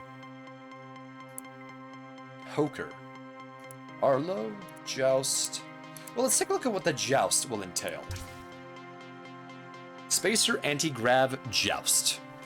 Primary in turret, secondary in turret, good forward speed, good forward acceleration, decent turn speed, chassis rotation speed is low. This is an A-Grav after all, and it has decent melee damage for an A-Grav. Goodness, feedback. Dual turret hardpoints that I haven't seen before.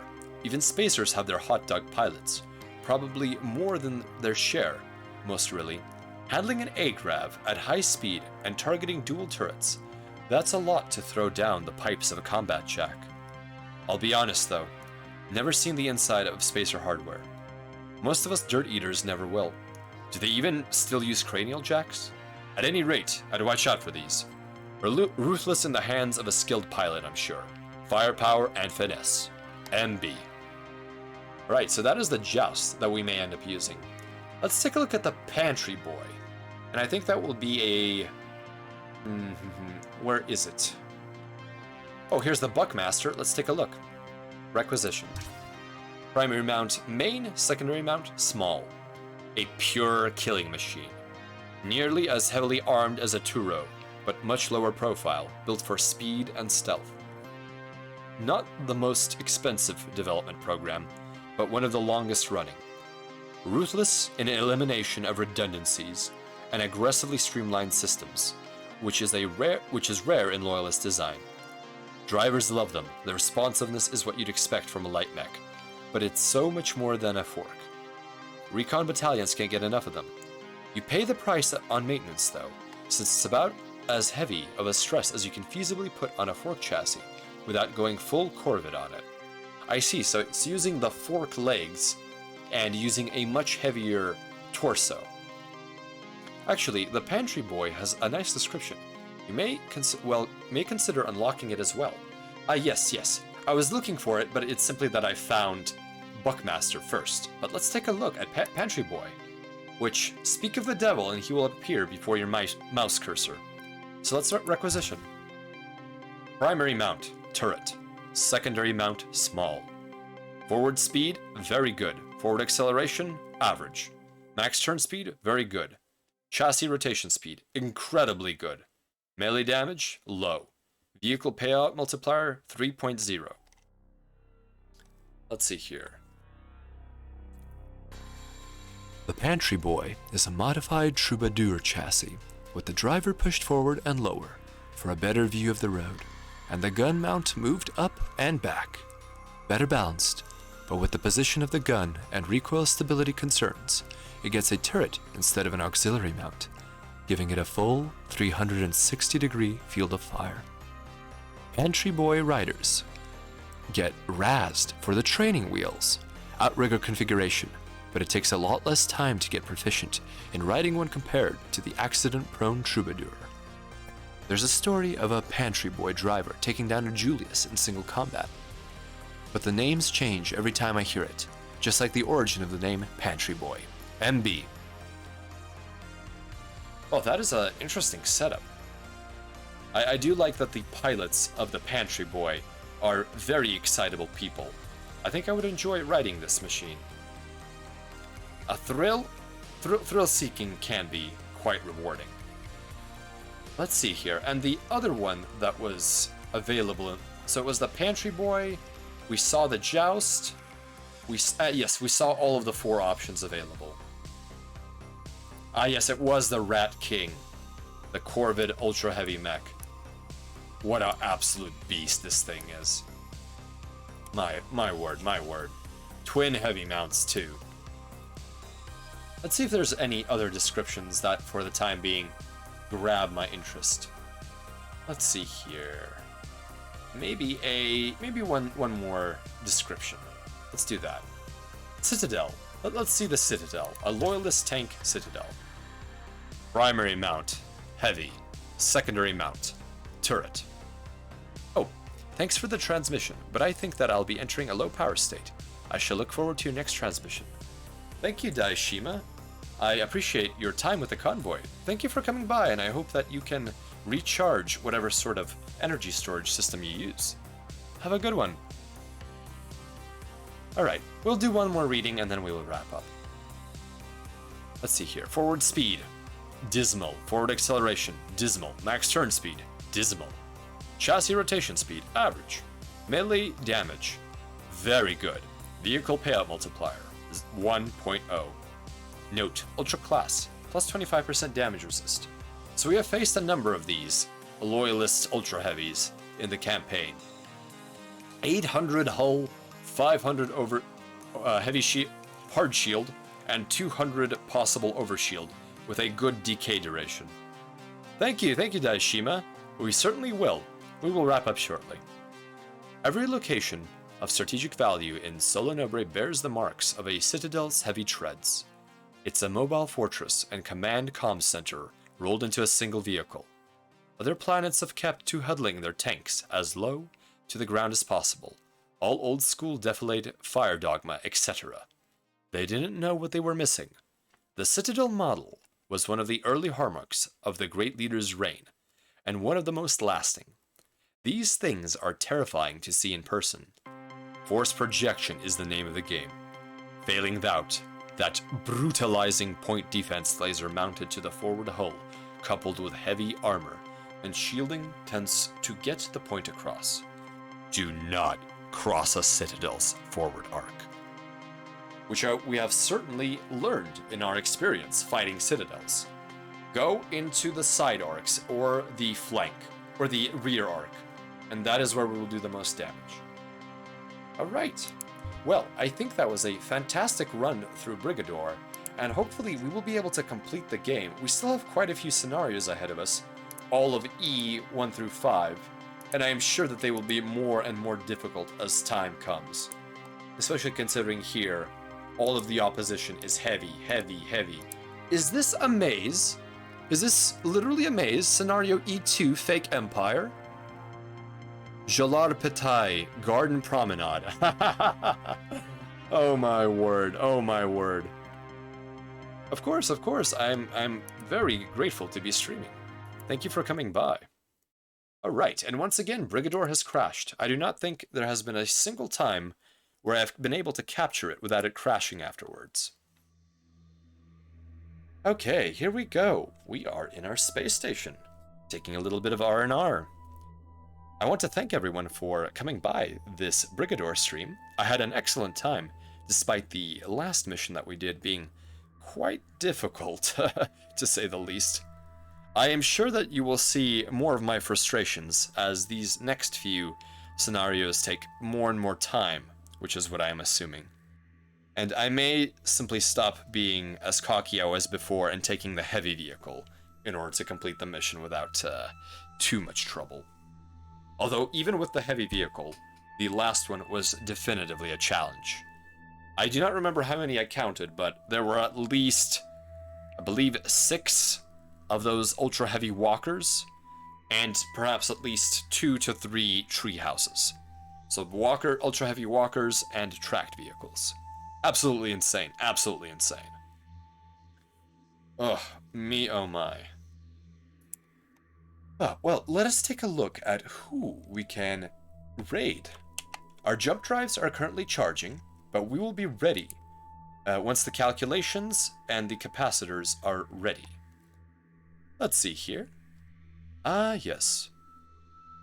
Rocco is on, at least on my FF transponder, and so is Guardian Zet. 2 very deserving fellas.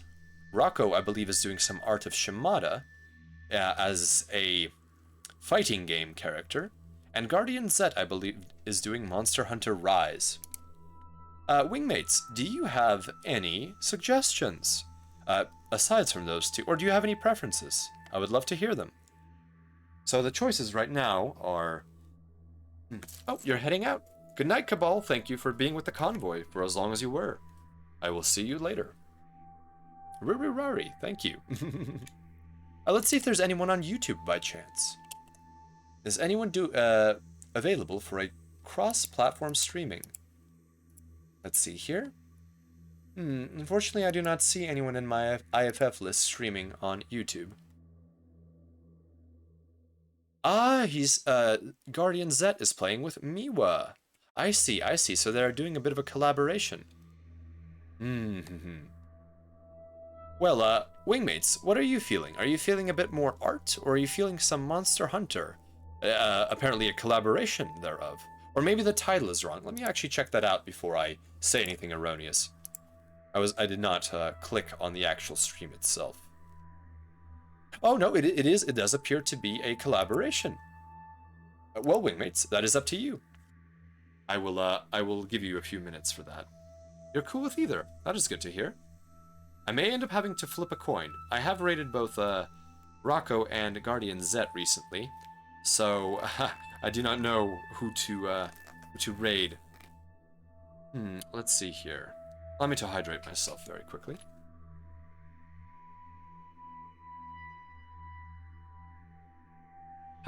Goodness me. Okay. Who else haven't you raided? Well, of those active right now, I am not quite sure. Let me double check if anyone has come on within the time being. Let's see here.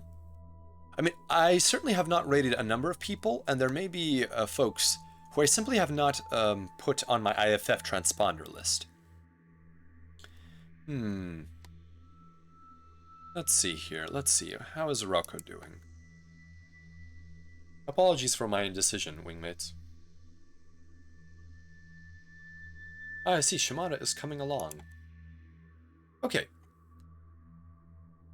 I will flip a coin, I think. I think I will do that. Indecision is sometimes best solved with pure chance. Okay, here we go. Let's see here. I'll do a dice roller online. Unless there is a means within Twitch of rolling dice that I am not aware of. Probably should have made a bot that does such things. Such as a D6 roller. Okay, roll a die. Here we go. Alright. 1 second, please. The good old sim coin. A dice bot would be interesting. Yes, I think I will endeavor to work on some kind of dice bot, simply because I do enjoy dice. There's something so fantastic about a physical device that generates random data. I especially adore the D100 combination. There's just something wonderful about having such granularity to your rolls.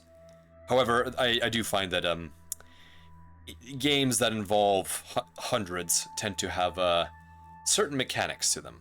Although sometimes they can be rather simple and intuitive. Let's see. Okay, So for Guardian Zet will be evens, and for Rocco will be odds. So let me roll. And we have rolled odds. And what was I saying? Who was who, wingmates? I will have to say that I will have to roll again. We rolled odds, and I do not remember who it was. Incredible, incredible. This is what happens when you allocate all of your actions to computers. Wow. Do you own any actual coins? I assume they are collector's items in the age of credits. Sometimes it is possible between different nation states that credits are actually transferred using physical media, but that physical media varies.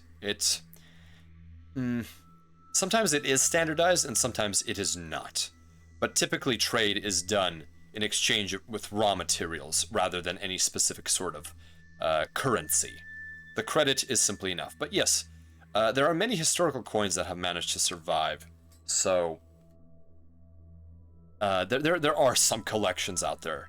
I believe I have seen a museum exhibit of many thousand-year-old coins. I believe some of them were even from the Roman Empire. I'm not quite sure how they survived and how they got so far off of Terra, but it was certainly a sight to behold and to be humbled by the sheer age of that material.